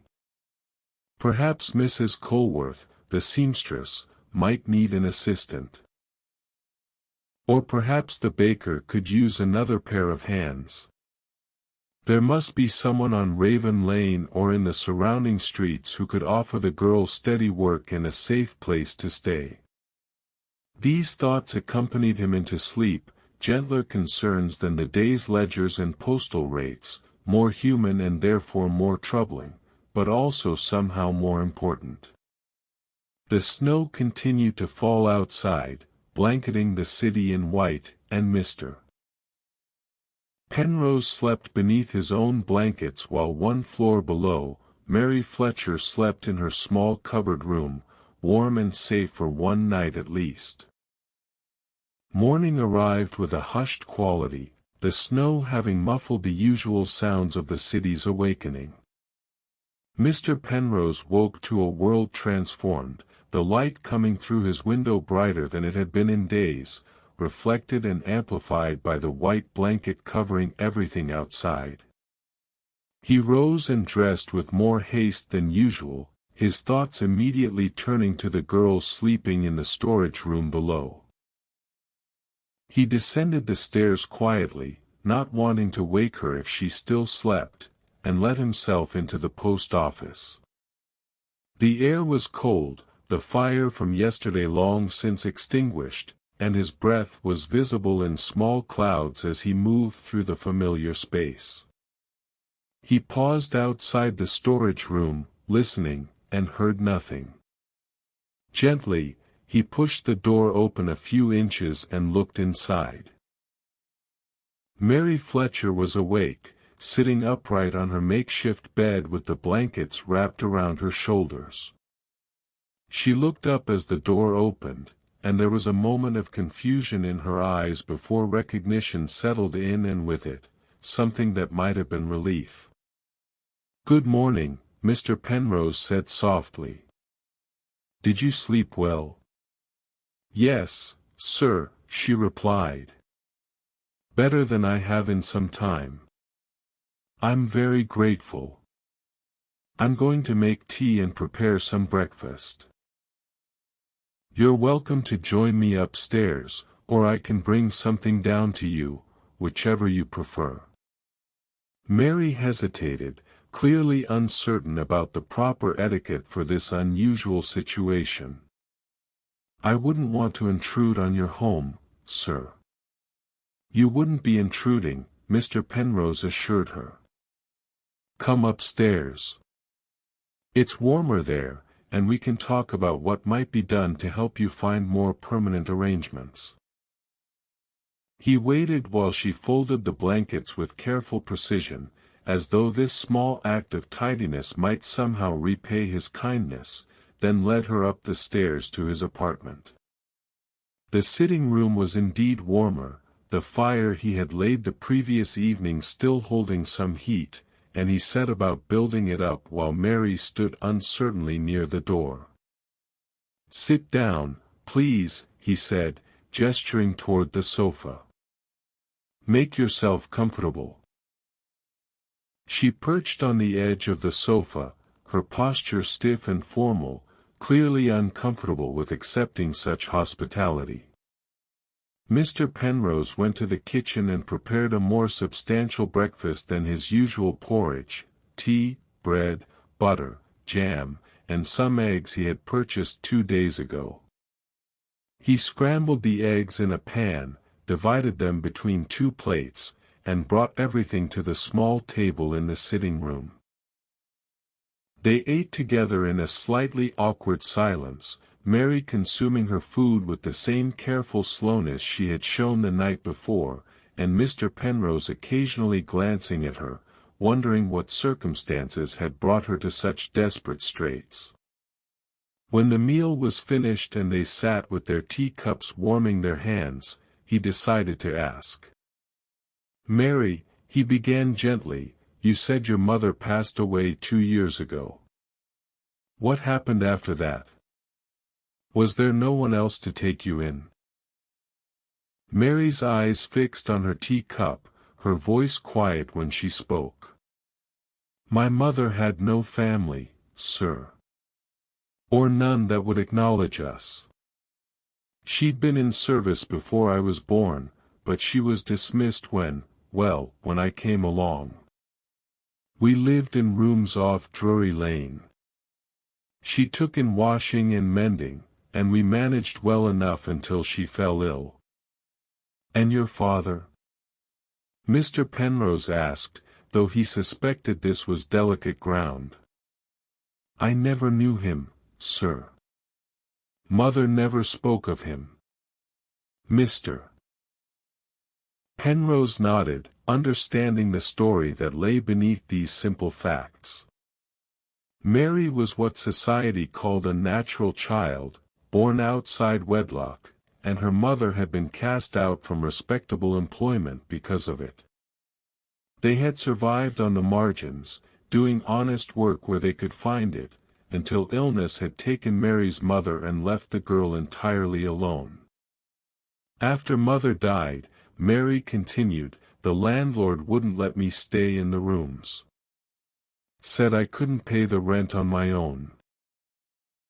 I tried to find work in service, but without a reference and being what I am, no one would take me. I earn what I can honestly. There was a pride in her voice despite her circumstances, a determination to maintain some sense of dignity in a situation that offered very little. Mr. Penrose found himself deeply moved by this, by the girl's resilience in the face of hardships that would have broken many adults. I believe I may be able to help you, he said slowly, an idea forming as he spoke. Mrs. Colworth, who lives in the apartment next to mine, is a seamstress. She works from home and has mentioned that she struggles to keep up with her orders. It's possible she might be willing to take on an apprentice, or at least an assistant. I could speak to her on your behalf. Mary's eyes widened with hope. Would you, sir? I can sew, a bit. Mother taught me. I'm not skilled like a proper seamstress, but I'm willing to learn. Let me speak to her this morning, Mr. Penrose said. In the meantime, you're welcome to stay here, out of the cold. I must open the post office soon, but you can remain upstairs if you wish. I don't want to be any more trouble than I've already been, Mary said quickly.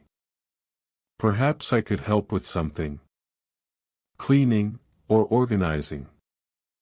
I'd like to be useful if I'm to stay. Mr. Penrose considered this. The post office was his domain, and he had never had an assistant of any kind. But the earnestness in Mary's face, her clear desire to earn her keep rather than accept charity, moved him. The windows could use cleaning, he said. Both the large one in the front and the smaller panes. And the floor could be swept again. If you'd like to help with those tasks, I wouldn't refuse. Relief washed over Mary's features. Thank you, sir. I'll do my best work. Before descending to open the post office, Mr. Penrose stopped at Mrs. Colworth's door and knocked gently. He heard movement inside, then the door opened to reveal a woman in her 50s, gray hair pinned neatly back, spectacles hanging on a chain around her neck. She looked surprised to see him, as their interactions, though friendly, were generally limited to chance encounters in the hallway or on the stairs. Good morning, Mrs. Colworth, he said. I apologize for disturbing you so early, but I wonder if I might speak with you about a matter of some importance. Of course, Mr. Penrose, she replied, opening the door wider. Please, come in. Her apartment was similar in layout to his own but had been transformed by her profession. The sitting room was filled with a large cutting table, dress forms displaying partially completed garments, shelves holding bolts of fabric in various colors and textures, and the sewing machine he so often heard through the wall, currently silent but positioned near the window to catch the morning light. He explained the situation as concisely as he could, the girl he had found sheltering from the snow, her circumstances, her need for work and stability. As he spoke, Mrs. Colworth listened with a thoughtful expression, her fingers absently straightening a piece of fabric on the cutting table. "I've been turning away work," she admitted when he had finished. "There's more demand than I can meet on my own, especially with the holidays approaching. Everyone wants new dresses for Christmas parties and New Year celebrations. But taking on an apprentice is a significant commitment, Mr. Penrose. I'd need to train her, and there's no guarantee she'd prove suitable for the work." "I understand," Mr. Penrose said. "I wouldn't ask if I didn't think Mary was genuinely in need and genuinely willing to work hard. But perhaps you might be willing to try her for a few days. See if she shows promise." Mrs. Colworth was quiet for a moment, considering. Then she nodded slowly. "Very well. Send her to me this afternoon, after you've closed the post office. I'll set her some basic tasks and see how she manages. If she proves capable and reliable, we can discuss more permanent arrangements." Mr. Penrose thanked her warmly and returned to his own apartment, where he found Mary had already begun her work. She had located the cleaning supplies he kept in the kitchen cupboard and was industriously wiping down the windows, reaching up on her toes to clean the upper panes. The floor had been swept, and the breakfast dishes washed and put away.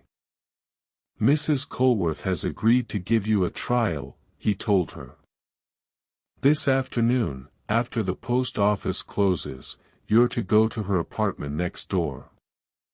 She'll set you some tasks to see if you're suited to the work." Mary turned to face him, the cleaning cloth still in her hand, and her face held an expression of such profound gratitude that it made Mr. Penrose uncomfortable in a way he couldn't quite name. It was too much emotion, too much weight placed on what seemed to him a simple act of human decency. "Thank you, sir," she said, her voice thick. "I'll work harder than anyone she's ever had. I promise you that." "Just do your best," Mr. Penrose replied. "That's all anyone can ask." He left her to continue her cleaning and descended to the post office, where the morning's routines awaited him. He unlocked the door, turned the sign to "Open," and prepared for the day's business. But as he stood behind the counter, arranging the stamps and checking the ledger, he found his thoughts returning repeatedly to Mary Fletcher and the chain of small circumstances that had brought her to his back door. The morning brought fewer customers than usual, the snow having discouraged all but essential errands. Those who did venture out arrived with snow clinging to their coats and boots, stomping on the mat inside the door and commenting on the cold. Mr. Penrose processed their transactions with his usual care, but found himself looking forward to the afternoon, to learning whether Mrs. Colworth would find Mary suitable, whether this story might have a happier ending than so many others like it.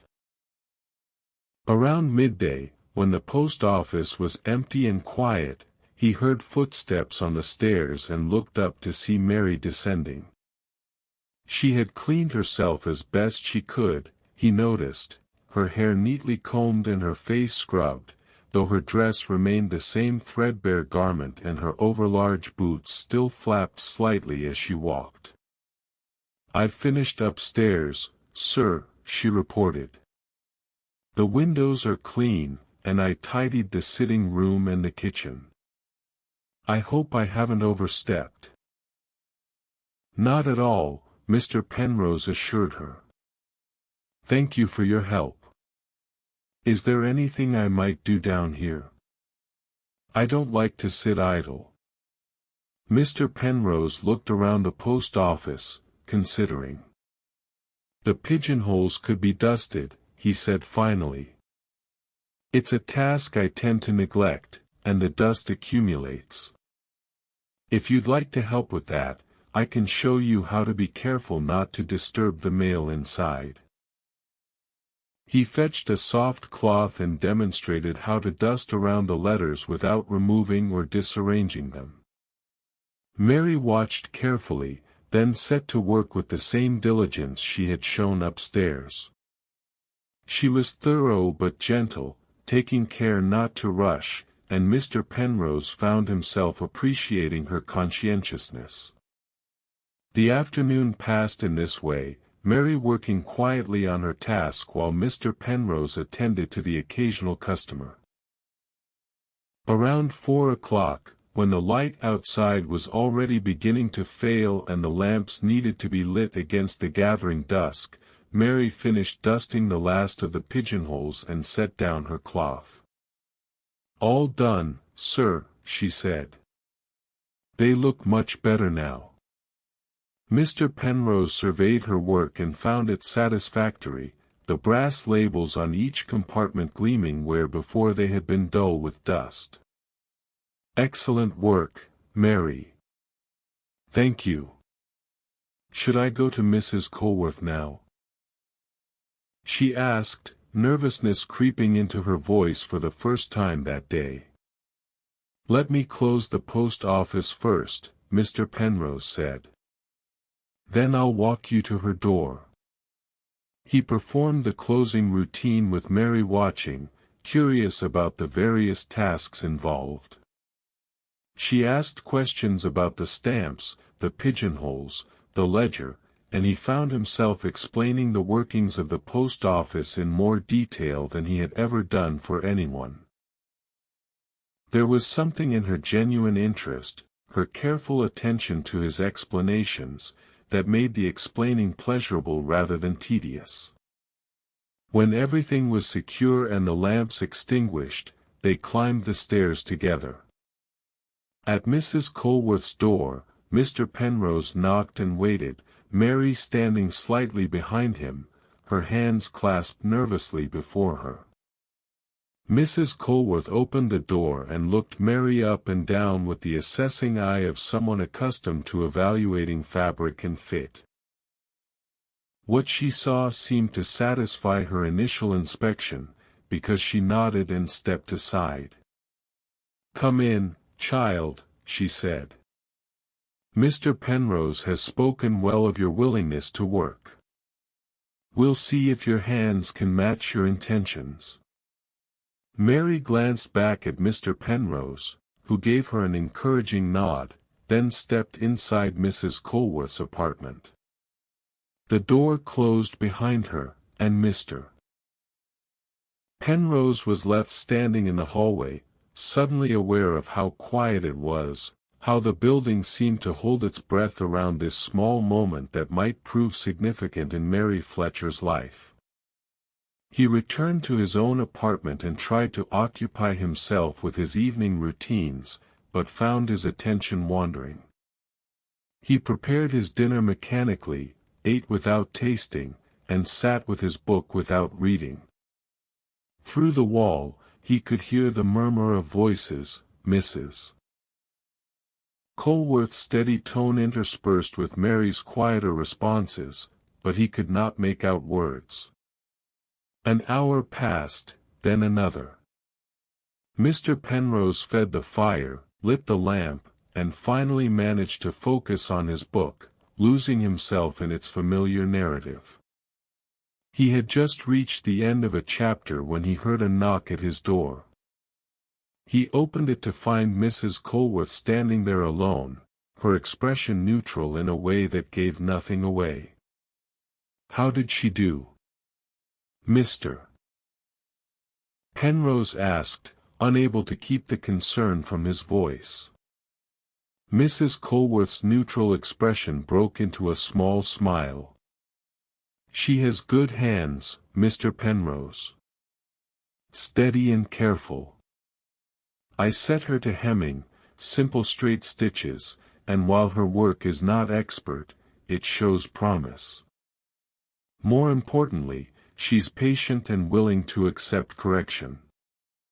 So you'll take her on?" Mr. Penrose asked, hope rising in his chest. For a trial period, Mrs. Colworth said.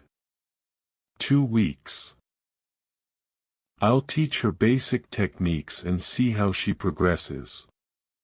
In exchange, I can offer her room and board.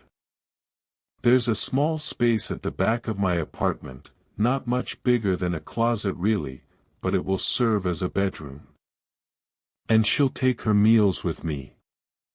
That's very generous of you, Mrs. Colworth.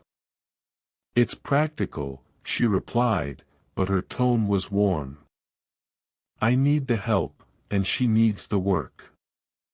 It's a fair arrangement. Though I'll admit, Mr. Penrose, your faith in her character carries some weight with me. You're not a man who gives his trust lightly. Mr. Penrose felt an unexpected warmth at this observation, pleased that his judgment was valued. Where is Mary now? Still in my apartment, waiting to hear if the arrangement is acceptable to her. I thought it proper to tell you first, given that you're the one who brought her situation to my attention. Shall I come and tell her? Mr. Penrose asked. If you would. I think she'd like to hear it from you. They walked together to Mrs. Colworth's apartment, where Mary sat perched on the edge of a chair, her hands folded in her lap, her face pale with anxiety. When she saw Mr. Penrose and Mrs. Colworth enter together, she stood quickly, her eyes searching their faces for some indication of the decision. Mary, Mrs. Colworth said gently, I'd like to offer you a position as my apprentice seamstress. The work will be demanding, and you'll have much to learn, but if you're willing to apply yourself, I believe you could develop real skill. Mary's face transformed, anxiety giving way to joy so pure and unguarded that Mr. Penrose felt his throat tighten. Oh, yes, Mrs. Colworth. Yes, thank you. I'll work so hard, I promise you won't regret it. Good, Mrs. Colworth said, her tone businesslike but not unkind. Then let's discuss the particulars of the arrangement. Mr. Penrose excused himself, feeling that the details of room and board and working hours were properly a matter between employer and employee. He returned to his own apartment and sank into his chair by the window, feeling a profound sense of relief and satisfaction. In the space of 24 hours, a child who had been sleeping in alleyways now had shelter, meaningful work, and the prospect of learning a trade that could support her for years to come. He had not solved all of Mary Fletcher's problems. The world's injustices that had orphaned her and forced her onto the streets remained as intractable as ever, but he had addressed the immediate crisis, and that felt like enough. He sat for a long time, watching the snow fall past his window, coating Raven Lane in white silence. The lamplight reflected off the snow created a strange, ethereal glow that made the familiar street seem otherworldly. Somewhere in the building, Mary Fletcher was settling into her new life, and somewhere in every direction, the vast machinery of the postal system was sorting and moving letters and parcels, connecting people across distances, carrying news both ordinary and extraordinary. Mr. Penrose felt himself to be a small part of this larger pattern, a single point in a vast network of human connection and commerce. His post office was one of hundreds scattered across London, his daily work a tiny fraction of the millions of transactions that occurred each day. Yet his actions mattered, he understood that now more clearly than ever. The kindness shown to Mrs. Ashford, allowing her to post her letter after hours. The patience extended to customers who were confused or anxious. The shelter offered to Mary Fletcher. These were small acts, easily overlooked in the grand sweep of history, but they rippled outward in ways he could not fully measure. Mrs. Ashford's daughter received her promised letter. Customers left the post office feeling less worried about their transactions. And Mary Fletcher, who might have frozen in an alley or fallen into worse circumstances, now had a chance at a different future. He rose from his chair and prepared for bed, moving through his rituals with a sense of quiet contentment. Tomorrow would bring another day much like today, a succession of small tasks and minor interactions. But he would approach it differently now, more aware of the weight each moment might carry, more conscious that his small corner of the world, his narrow post office on Raven Lane, was a place where lives intersected and futures could be changed by simple acts of decency. The snow continued to fall through the night, blanketing the city in white. And in the morning, Mr. Penrose would wake, descend to his post office, turn the sign to "Open," and resume his quiet work of connecting people, facilitating their correspondence, serving their needs with patience and care. The work would continue, day after day, year after year, each day a thread in the larger fabric of community and commerce that bound the city together. He lay in bed, listening to the buildings settle around him, and felt a peace that had eluded him for some time. The loneliness that sometimes crept over him in the evening hours, the sense of life passing by while he remained in his small orbit of routine and duty, had lifted. He had been reminded, through Mary Fletcher's appearance at his door, that his life touched others in ways both visible and invisible, that his presence in this place mattered.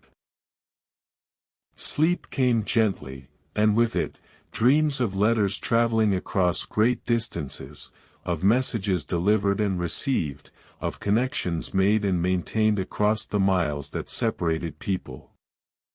In his dreams, the post office expanded, becoming vast and cathedral-like, its pigeonholes multiplying into infinity, each one holding a story, a hope, a moment of human connection preserved in ink on paper. Morning would come, and with it, the familiar routines. But something had shifted, some fundamental understanding of his place in the world and the value of the work he did. Mr. Penrose slept, and the snow fell, and Raven Lane rested beneath its white blanket, waiting for the day to begin again. The days that followed settled into a new rhythm, one that felt both familiar and subtly altered. Mr. Penrose woke each morning, performed his ablutions, descended to the post office, and opened for business at precisely 9 o'clock. The routines remained unchanged, yet he moved through them with a heightened awareness, as though he had been walking through his life half asleep and had now awakened to notice details previously overlooked. The weather remained cold, though no more snow fell after that first night. Instead, the snow that had accumulated froze solid, transforming Raven Lane into a treacherous corridor of ice that required careful navigation. The lamplighter's visits became more cautious, his ladder positioned with extra care on the slippery cobblestones. Pedestrians moved slowly, testing each step, and more than once Mr. Penrose heard the sudden exclamation of someone who had lost their footing, followed by the relieved laughter of someone who had caught themselves before falling. Through his window, he observed the small dramas of the street. The baker across the way spreading ashes on the pavement in front of his shop to provide traction for customers, Mrs. Dalrymple from the draper's shop venturing out with a walking stick, though she was not elderly, using it purely for stability on the ice, children sliding deliberately on the frozen patches, turning the hazard into entertainment until their mothers called them inside.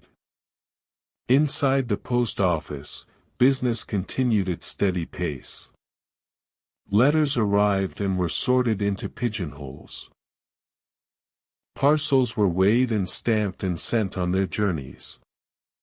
Customers came and went, bringing with them the cold air and their various needs. Mr. Penrose attended to each transaction with his customary patience, but found himself noticing more about the people he served. There was Mr. Harrington, who came every Tuesday to send a letter to his sister in Wales, and who always lingered for a few minutes to chat about the weather or the state of the roads. Mr. Penrose realized now that this weekly visit was perhaps the man's main social interaction, that he lived alone in rooms somewhere nearby, and that these few minutes of conversation might be the only ones he had all week. So Mr. Penrose made more effort to engage, asking after Mr. Harrington's health, commenting on items of local interest, providing the companionship that the man seemed to crave. There was Mrs. Patterson, a widow who collected her late husband's pension each month and who always brought with her a faint scent of lavender and old fabric. She moved slowly, her hands shaking slightly as she signed the receipt, and Mr. Penrose found himself taking more care to ensure she understood everything, speaking a bit more loudly and clearly, offering his arm when she needed to step down from the post office to the icy street. There was young Timothy, the baker's apprentice, who was sent each afternoon with the day's business correspondence. The boy was perhaps 16, eager and energetic, and he had begun asking Mr. Penrose questions about how the postal system worked, where the letters went after leaving Raven Lane, how long different journeys took. Mr. Penrose found himself explaining the mechanics of sorting offices and mail trains, the networks that connected every corner of the kingdom, and the boy listened with genuine fascination. These small modifications to his routine required little effort but seemed to bring disproportionate returns in human warmth. Mr. Harrington left the post office with a lighter step. Mrs. Patterson's anxious expression eased when Mr. Penrose patiently explained a new regulation about pension collection. Timothy's enthusiasm for his daily errand grew, and he began arriving with additional questions prepared, as though the post office had become an informal schoolroom where he could learn about the wider world. Through the wall that separated his apartment from Mrs. Colworth's, Mr. Penrose could hear the sounds of Mary Fletcher's new life taking shape. The sewing machine ran more frequently now, sometimes two voices could be heard in discussion, Mrs. Colworth's patient instruction and Mary's quiet questions. Once, passing in the hallway, he encountered Mary carrying a basket of finished garments, presumably to be delivered to customers, and the transformation in her appearance was remarkable. She wore a simple but clean dress, obviously one of Mrs. Colworth's creations, that actually fit her properly. Her hair was neatly arranged, her face had lost its pinched, anxious quality, and when she saw Mr. Penrose, she smiled with unguarded pleasure. "Good afternoon, Mr. Penrose," she said, her voice carrying a confidence that had been entirely absent when he had first found her in the alley. "Mrs. Colworth has sent me to deliver these to Mrs. Pemberton on Chancery Street." "Mind the ice," Mr. Penrose cautioned. "The streets are very slippery." "I will, sir." "And Mr. Penrose, I wanted to thank you again. I know I've said it before, but I don't think you realize how different things are now. Mrs. Colworth says I have real promise as a seamstress, and she's teaching me so much. I have a warm bed and regular meals and work that I enjoy. All because you didn't turn me away that night. Mr. Penrose felt the familiar discomfort at receiving such gratitude, but he managed a smile. "I'm very glad things are working out well for you, Mary. Mrs. Colworth is fortunate to have found such a dedicated apprentice." Mary's smile widened, then she continued on her way, stepping carefully on the icy street, the basket of garments held securely in her arms. Mr. Penrose watched her go, feeling a warmth that had nothing to do with the temperature. The week progressed toward Christmas, and the character of the post office's business began to change accordingly. The volume of mail increased significantly, as people across the city and indeed across the country sent holiday greetings to family and friends. Cards arrived in greater numbers, many decorated with winter scenes or religious imagery, their envelopes addressed in careful hands that suggested the importance of the gesture. Mr. Penrose found himself working later each evening to process the increased volume. The evening collections grew heavier, and Davies, the postal collector, began arriving with an even larger canvas sack to accommodate everything. They developed a more efficient system for the transfer, Mr. Penrose organizing the outgoing mail into categories that would speed Davies's subsequent sorting at the central office. "Busiest time of year," Davies commented one evening as they worked together. "Though I suppose you see more of it than I do, being in one place while I'm running all over." "I imagine your route must be exhausting in this weather," Mr. Penrose replied. "All that walking on ice, carrying such weight." "It's the job," Davies said with a shrug, but he seemed pleased that someone had acknowledged the difficulty. "Though I'll admit I'll be glad when the thaw comes and the footing's easier." After Davies departed, Mr. Penrose took his time with the remaining closing tasks, finding a certain meditative quality in the work. The counting of coins, the recording of figures in the ledger, the tidying of the counter. All of it had become not just routine but ritual, actions that marked the transition from day to evening, from public service to private time. One evening, as he was preparing to extinguish the lamps and go upstairs, he noticed something unusual. A letter had been slipped under the door, presumably while he had been in the back room sorting the incoming mail. He picked it up, noting that it was addressed simply to the postmaster, Raven Lane. Curious, he opened it and found a brief message written in a careful, educated hand. "Dear Sir, I write to express my appreciation for the service provided by your establishment.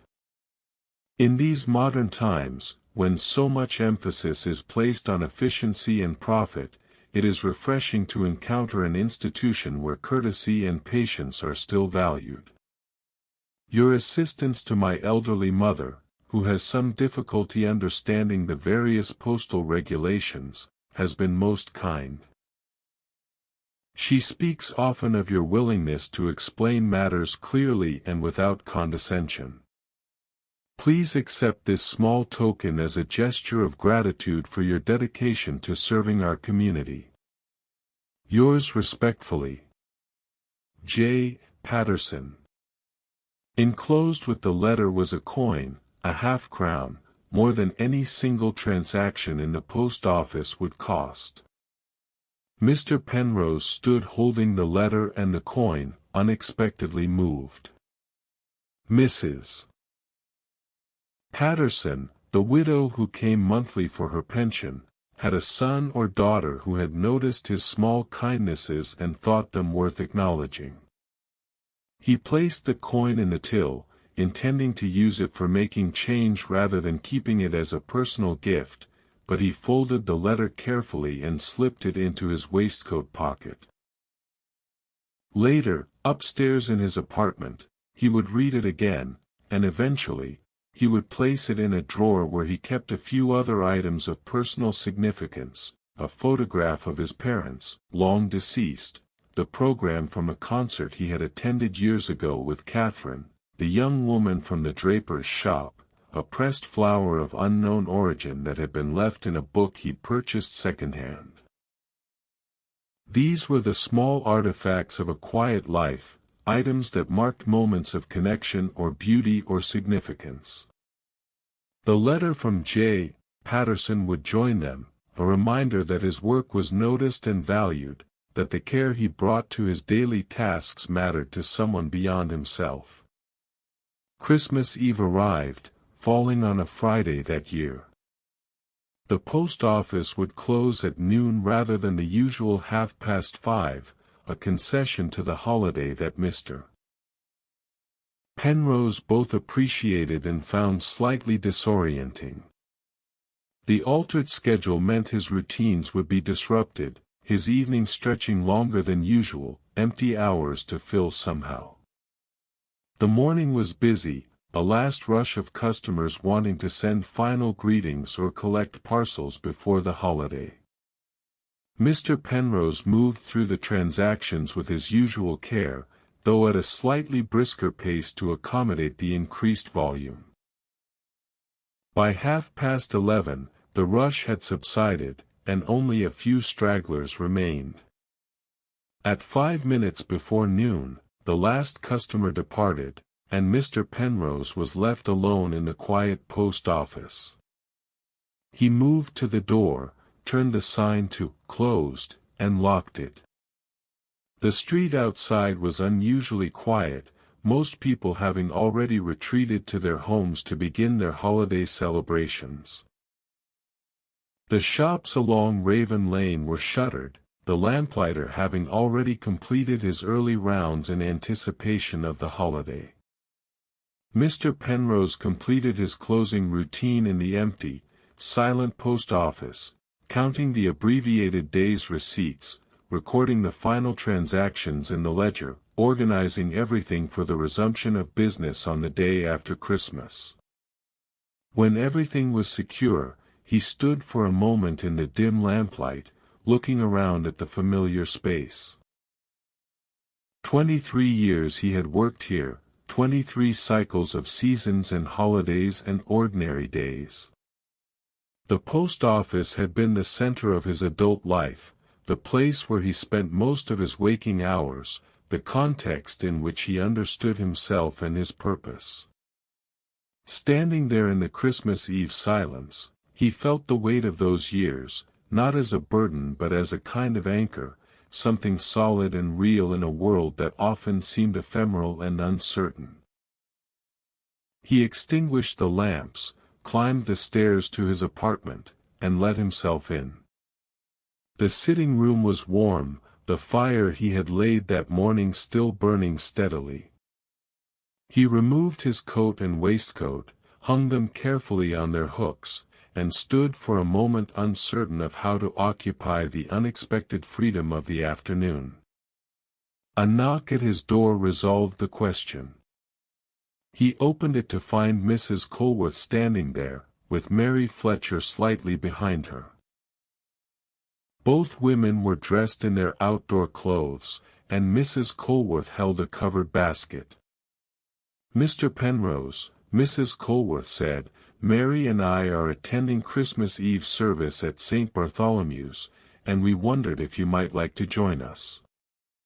Afterward, we're planning a modest celebration back at my apartment, nothing elaborate, just some supper and perhaps a carol or two. You would be most welcome." Mr. Penrose hesitated. His usual Christmas Eve involved a solitary meal, perhaps some reading, and an early retirement to bed. The invitation represented a departure from this established pattern, an intrusion of community into what had become a deliberately isolated observance. But then he looked at Mary Fletcher's hopeful face, at Mrs. Colworth's friendly expression, and he found himself nodding. "I would be honored to join you," he said. "Thank you for the invitation." "Excellent," Mrs. Colworth said. "We'll leave in 10 minutes, if that suits you. The service begins at 1:30. Mr. Penrose changed into his better clothes, the suit he reserved for Sundays and other occasions requiring a degree of formality. He brushed his coat, polished his shoes with a cloth, and checked his appearance in the small mirror that hung near the door. The face that looked back at him was the same as always: thinning hair, lined features, spectacles perched on his nose.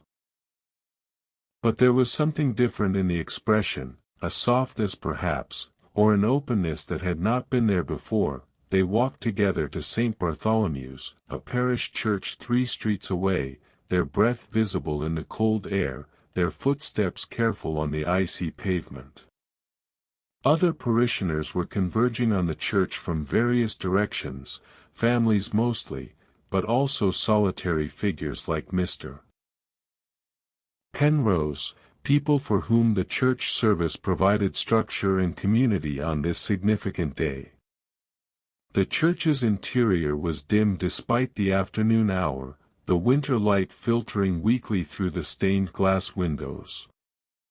Candles had been lit throughout, their flames creating pools of warm illumination that pushed back against the cold stone and shadowed corners. The scent of candle wax mingled with the smell of damp wool from the assembled congregation's winter clothing, creating an atmosphere both solemn and oddly comforting. They found seats near the back, Mary sitting between Mr. Penrose and Mrs. Colworth. The service proceeded according to the familiar liturgy, readings from Scripture interspersed with carols sung by the congregation. Mr. Penrose found himself swept along by the music, his voice joining the others in hymns he had known since childhood. Beside him, Mary sang with an unself-conscious enthusiasm that brought a smile to his face. The vicar's sermon was brief and, to Mr. Penrose's relief, more focused on themes of charity and community than on dire warnings about sin and salvation. He spoke about the importance of seeing Christ in the faces of the poor and vulnerable, of offering help to those in need, of building a society grounded in mutual care rather than isolated self-interest. As Mr. Penrose listened, he thought about Mary Fletcher and the accident of her appearance at his back door. He had not been searching for an opportunity to help someone. Indeed, he had been preoccupied with his own concerns about the post office's finances and the routine difficulties of his work. Yet when need had presented itself, quite literally on his doorstep, he had responded. And in responding, he had discovered something about himself, about his capacity for connection and his desire to be part of something larger than his solitary routines. The service concluded with a final carol, Silent Night, sung in the flickering candlelight, and then the congregation began to disperse, neighbors greeting one another, exchanging Christmas wishes, slowly making their way out into the cold afternoon. Mr. Penrose, Mrs. Colworth, and Mary joined the flow of people, stepping out into air that seemed even colder after the relative warmth of the church. They returned to Raven Lane, where the shuttered shops and quiet street created an atmosphere of suspended time, as though the neighborhood were holding its breath between the ordinary world of commerce and labor and the sacred space of holiday observance. At the building housing their apartments, they climbed the stairs together, and Mrs. Colworth opened her door with an invitation for Mr. Penrose to enter. Her apartment had been transformed for the occasion. Evergreen boughs had been arranged on the mantelpiece, their pine scent filling the room. Candles had been lit on every available surface, creating a warm glow that rivaled the fire burning in the grate. The table had been set for 3, with a white cloth and her best dishes, and the basket she had been carrying earlier now revealed its contents: a cold roast chicken, bread still slightly warm from the baker's oven, cheese, apples, and a small plum cake decorated with icing. "It's nothing grand," Mrs. Colworth said as she began arranging the food on serving plates, "but it seemed appropriate to mark the occasion with something more than our usual fare." "It looks wonderful," Mr. Penrose said honestly. The simple abundance of the table, the care evident in its preparation, spoke to him more powerfully than any elaborate feast might have done. Mary helped Mrs. Colworth bring everything to the table, and they sat together, an improvised family of 3 people who might never have known each other under different circumstances. Mrs. Colworth said a brief grace, thanking God for the food and for the company, and then they began to eat. The conversation flowed more easily than Mr. Penrose might have expected. Mrs. Colworth told stories about her years as a seamstress, the various fashions she had seen come and go, the demanding clients and the grateful ones, the satisfaction of creating something beautiful and useful with her own hands. Mary spoke shyly about her progress in learning the trade, the techniques that came easily and those she found challenging, her growing confidence that she might truly be able to support herself through this work. Mr. Penrose, when prompted, found himself sharing memories of his early days at the post office, the nervousness he had felt as a 19-year-old clerk responsible for handling other people's important correspondence, the gradual development of confidence and competence, the satisfaction of mastering the various procedures and regulations. "Do you never wish you had pursued a different path?" Mrs. Colworth asked at one point. "Something more ambitious, perhaps?" Mr. Penrose considered the question seriously. "I think I might have, at one time," he said slowly. "When I was younger, I imagined I might work my way up to a position at the central office, perhaps eventually manage a larger branch somewhere more prominent. But over the years, I've come to appreciate the particular virtues of a small post office like Raven Lane. I know my customers by name and circumstance. I can provide a kind of personal attention that would be impossible in a larger, busier establishment. And I've realized that there is as much dignity in doing a modest job well as in pursuing something more outwardly impressive." "That's a wise perspective," Mrs. Colworth said. "Too many people these days are concerned with advancement and status rather than with the intrinsic value of their work." After the meal, they moved to the sitting area of Mrs. Colworth's apartment, where she produced a book of Christmas carols. They sang together, their voices blending in harmonies that were not always perfect but were sincere and joyful. Mary had a sweet, clear voice that carried the melody, while Mrs. Colworth provided a steady alto harmony. Mr. Penrose discovered that his own voice, little used for singing except in church, was a serviceable tenor that complemented the women's parts. They sang until their voices grew tired and the candles burned low. Then Mrs. Colworth served tea and slices of the plum cake, and they sat in comfortable silence, watching the fire and enjoying the warmth and companionship.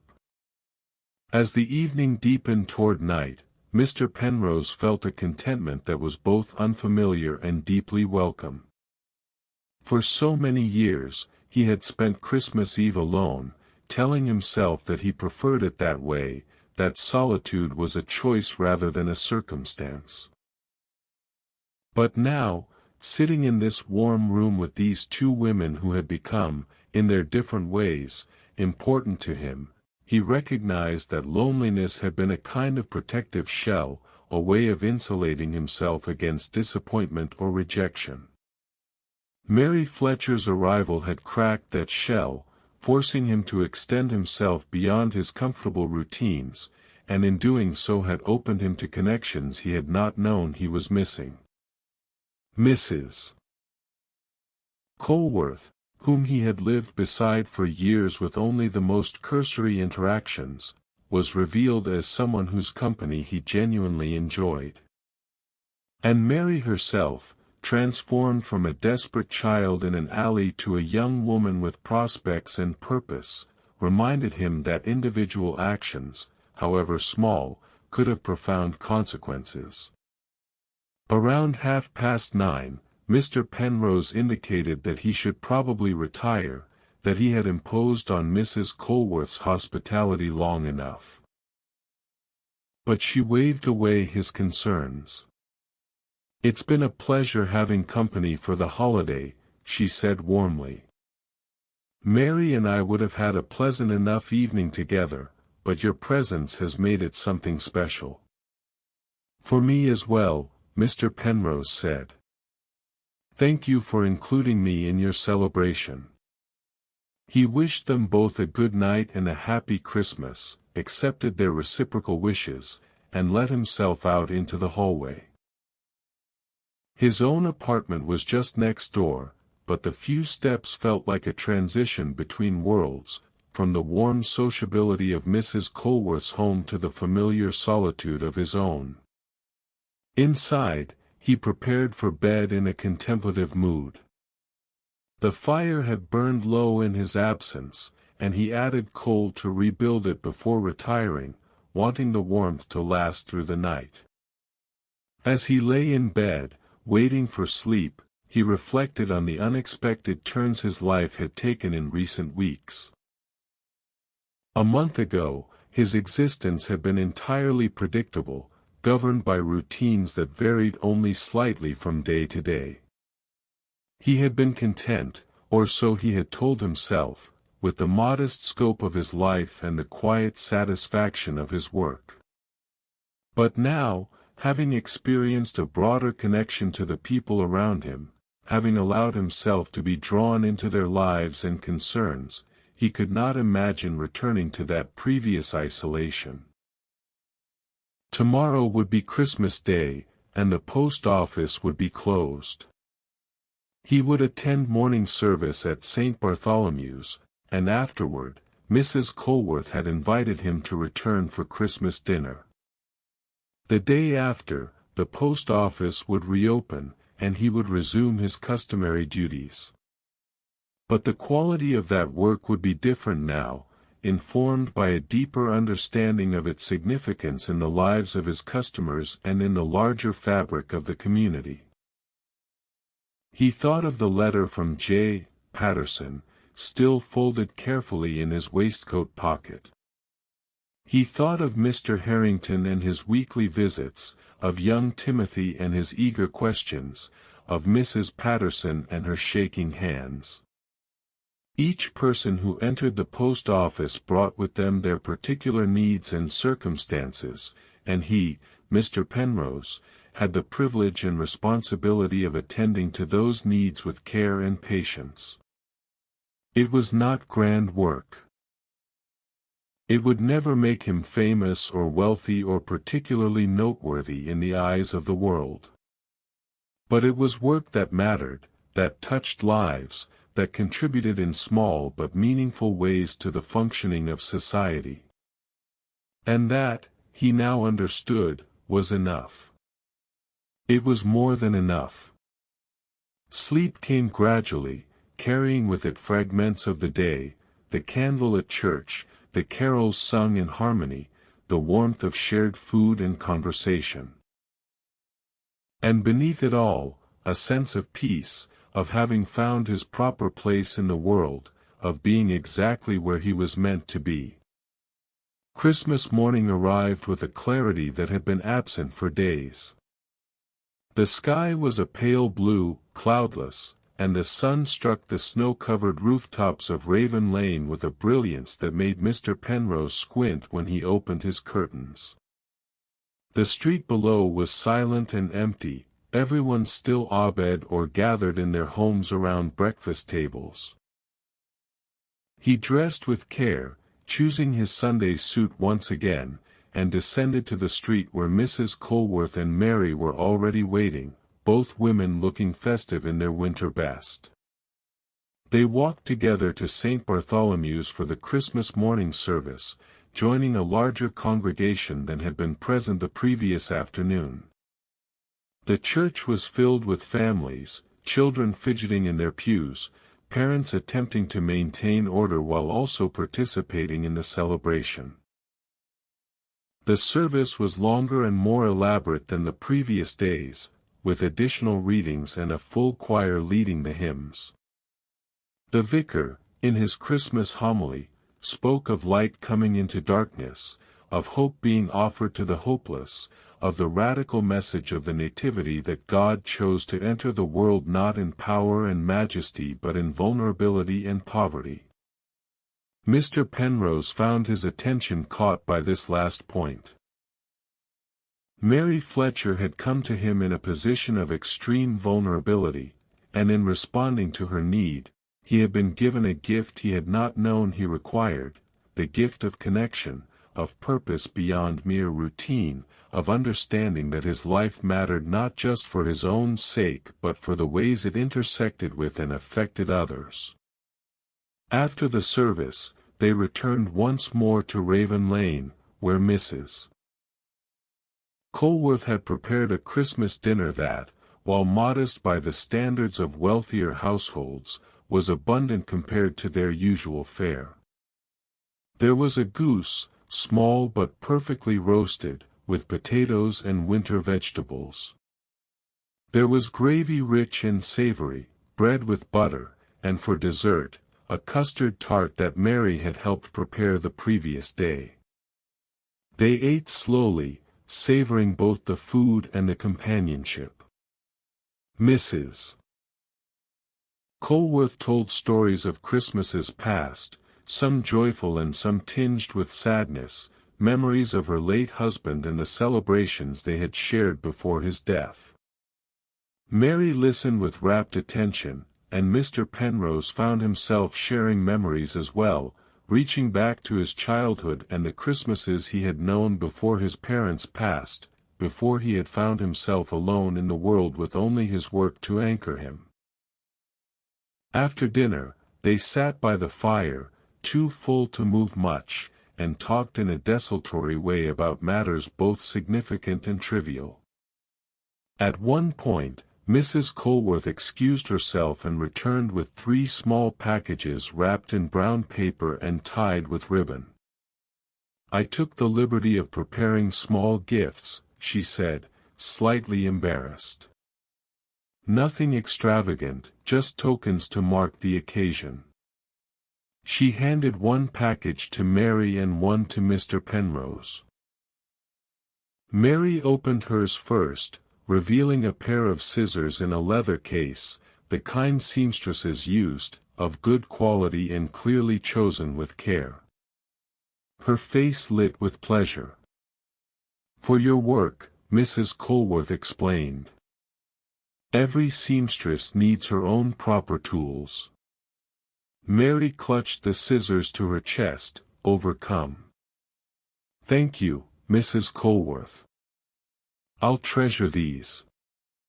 Mr. Penrose opened his own package more slowly, unfolding the paper to reveal a pair of gloves, knitted from dark wool, clearly made by Mrs. Colworth's own hands. They were precisely his size, warm and well crafted.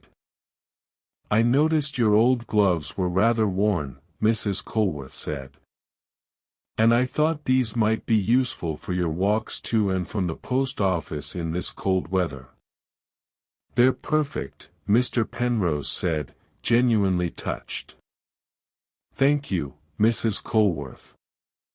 This is very kind." "And this," Mrs. Colworth said, handing Mary the 3rd package, "is for you to give to Mr. Penrose. It's a small thing, but Mary helped me select it. Mary took the package and handed it to Mr. Penrose with a shy smile. Inside, wrapped in tissue, was a small leather-bound notebook, the kind used for keeping notes or recording observations. On the first page, in Mary's careful handwriting, was an inscription, "For Mr. Penrose, with gratitude for his kindness. Christmas 1897. Mr. Penrose felt his throat tighten as he read the words. He looked up to find both women watching him with expressions of warm affection. "Thank you," he managed to say. "Both of you. This means more than I can express." They sat together as the afternoon light faded and the need for candles arose. Mrs. Colworth lit several, placing them around the room, and in their gentle glow, the three of them existed in a bubble of warmth and companionship that seemed separate from the cold world outside. Eventually, as evening approached, Mr. Penrose indicated that he should return to his own apartment, that he had trespassed on their hospitality long enough. But the parting was warm, with promises to share another meal soon, perhaps for New Year's, and with genuine expressions of affection and gratitude on all sides. Alone in his own apartment, Mr. Penrose sat in his chair by the window, the new gloves resting on his lap, the notebook open before him. He picked up a pen and, after a moment's consideration, began to write on the first page below Mary's inscription. Christmas Day, 1897. A day that will remain in my memory as marking a significant change in my understanding of what constitutes a good life. I have learned that contentment lies not in solitude and routine alone, but in connection to others, in allowing oneself to be needed and to need in return. I have learned that small acts of kindness ripple outward in ways we cannot fully measure. And I have learned that it is never too late to open one's heart to new relationships, new experiences, new ways of being in the world. He set down the pen and sat for a while in the gathering darkness, watching the street below slowly disappear as night claimed Raven Lane. Tomorrow the post office would reopen, and he would resume his familiar work. But he would do so as a slightly different person than he had been a month ago, someone more connected, more aware, more alive to the possibilities inherent in each ordinary day. The fire burned low, the candles guttered, and eventually Mr. Penrose prepared for bed. As he lay waiting for sleep, he felt a profound sense of gratitude for the unexpected gifts this Christmas had brought, the gift of friendship with Mrs. Colworth, the gift of witnessing Mary Fletcher's transformation, and perhaps most importantly, the gift of recognizing that his life, however modest its scope, was rich with meaning and connection. Outside, the stars wheeled slowly across the winter sky. In the buildings up and down Raven Lane, people slept or prepared for sleep, each in their own circumstances, each carrying their own burdens and blessings. And tomorrow, the great machinery of the city would resume its operation. Shops would open, carriages would rattle over cobblestones, and the postal system would continue its patient work of connecting people across distances, carrying messages of love and business and everything in between. Mr. Penrose slept, and dreamed of letters with wings, flying through star-filled skies to reach their destinations. And in the morning, he would wake refreshed and ready to resume his place in the vast network of human connection that his small post office served. The work would continue, as it always had, but now he would bring to it a deeper understanding of its importance and a grateful heart for the life he had been given. Thank you so much for listening to this story from Mystic Sleep Tales. I hope it helped you gently drift off to that quiet place where the worries of the day soften and lose their effect. If you enjoyed this journey to a small post office on Raven Lane, I would be very grateful if you subscribe to the channel so you never miss a new story.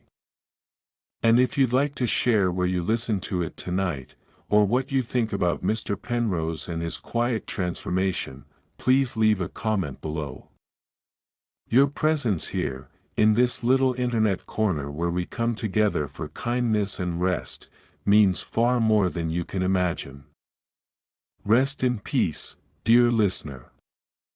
Until we meet again. Remember, tomorrow is the first day of the rest of your life. Good night.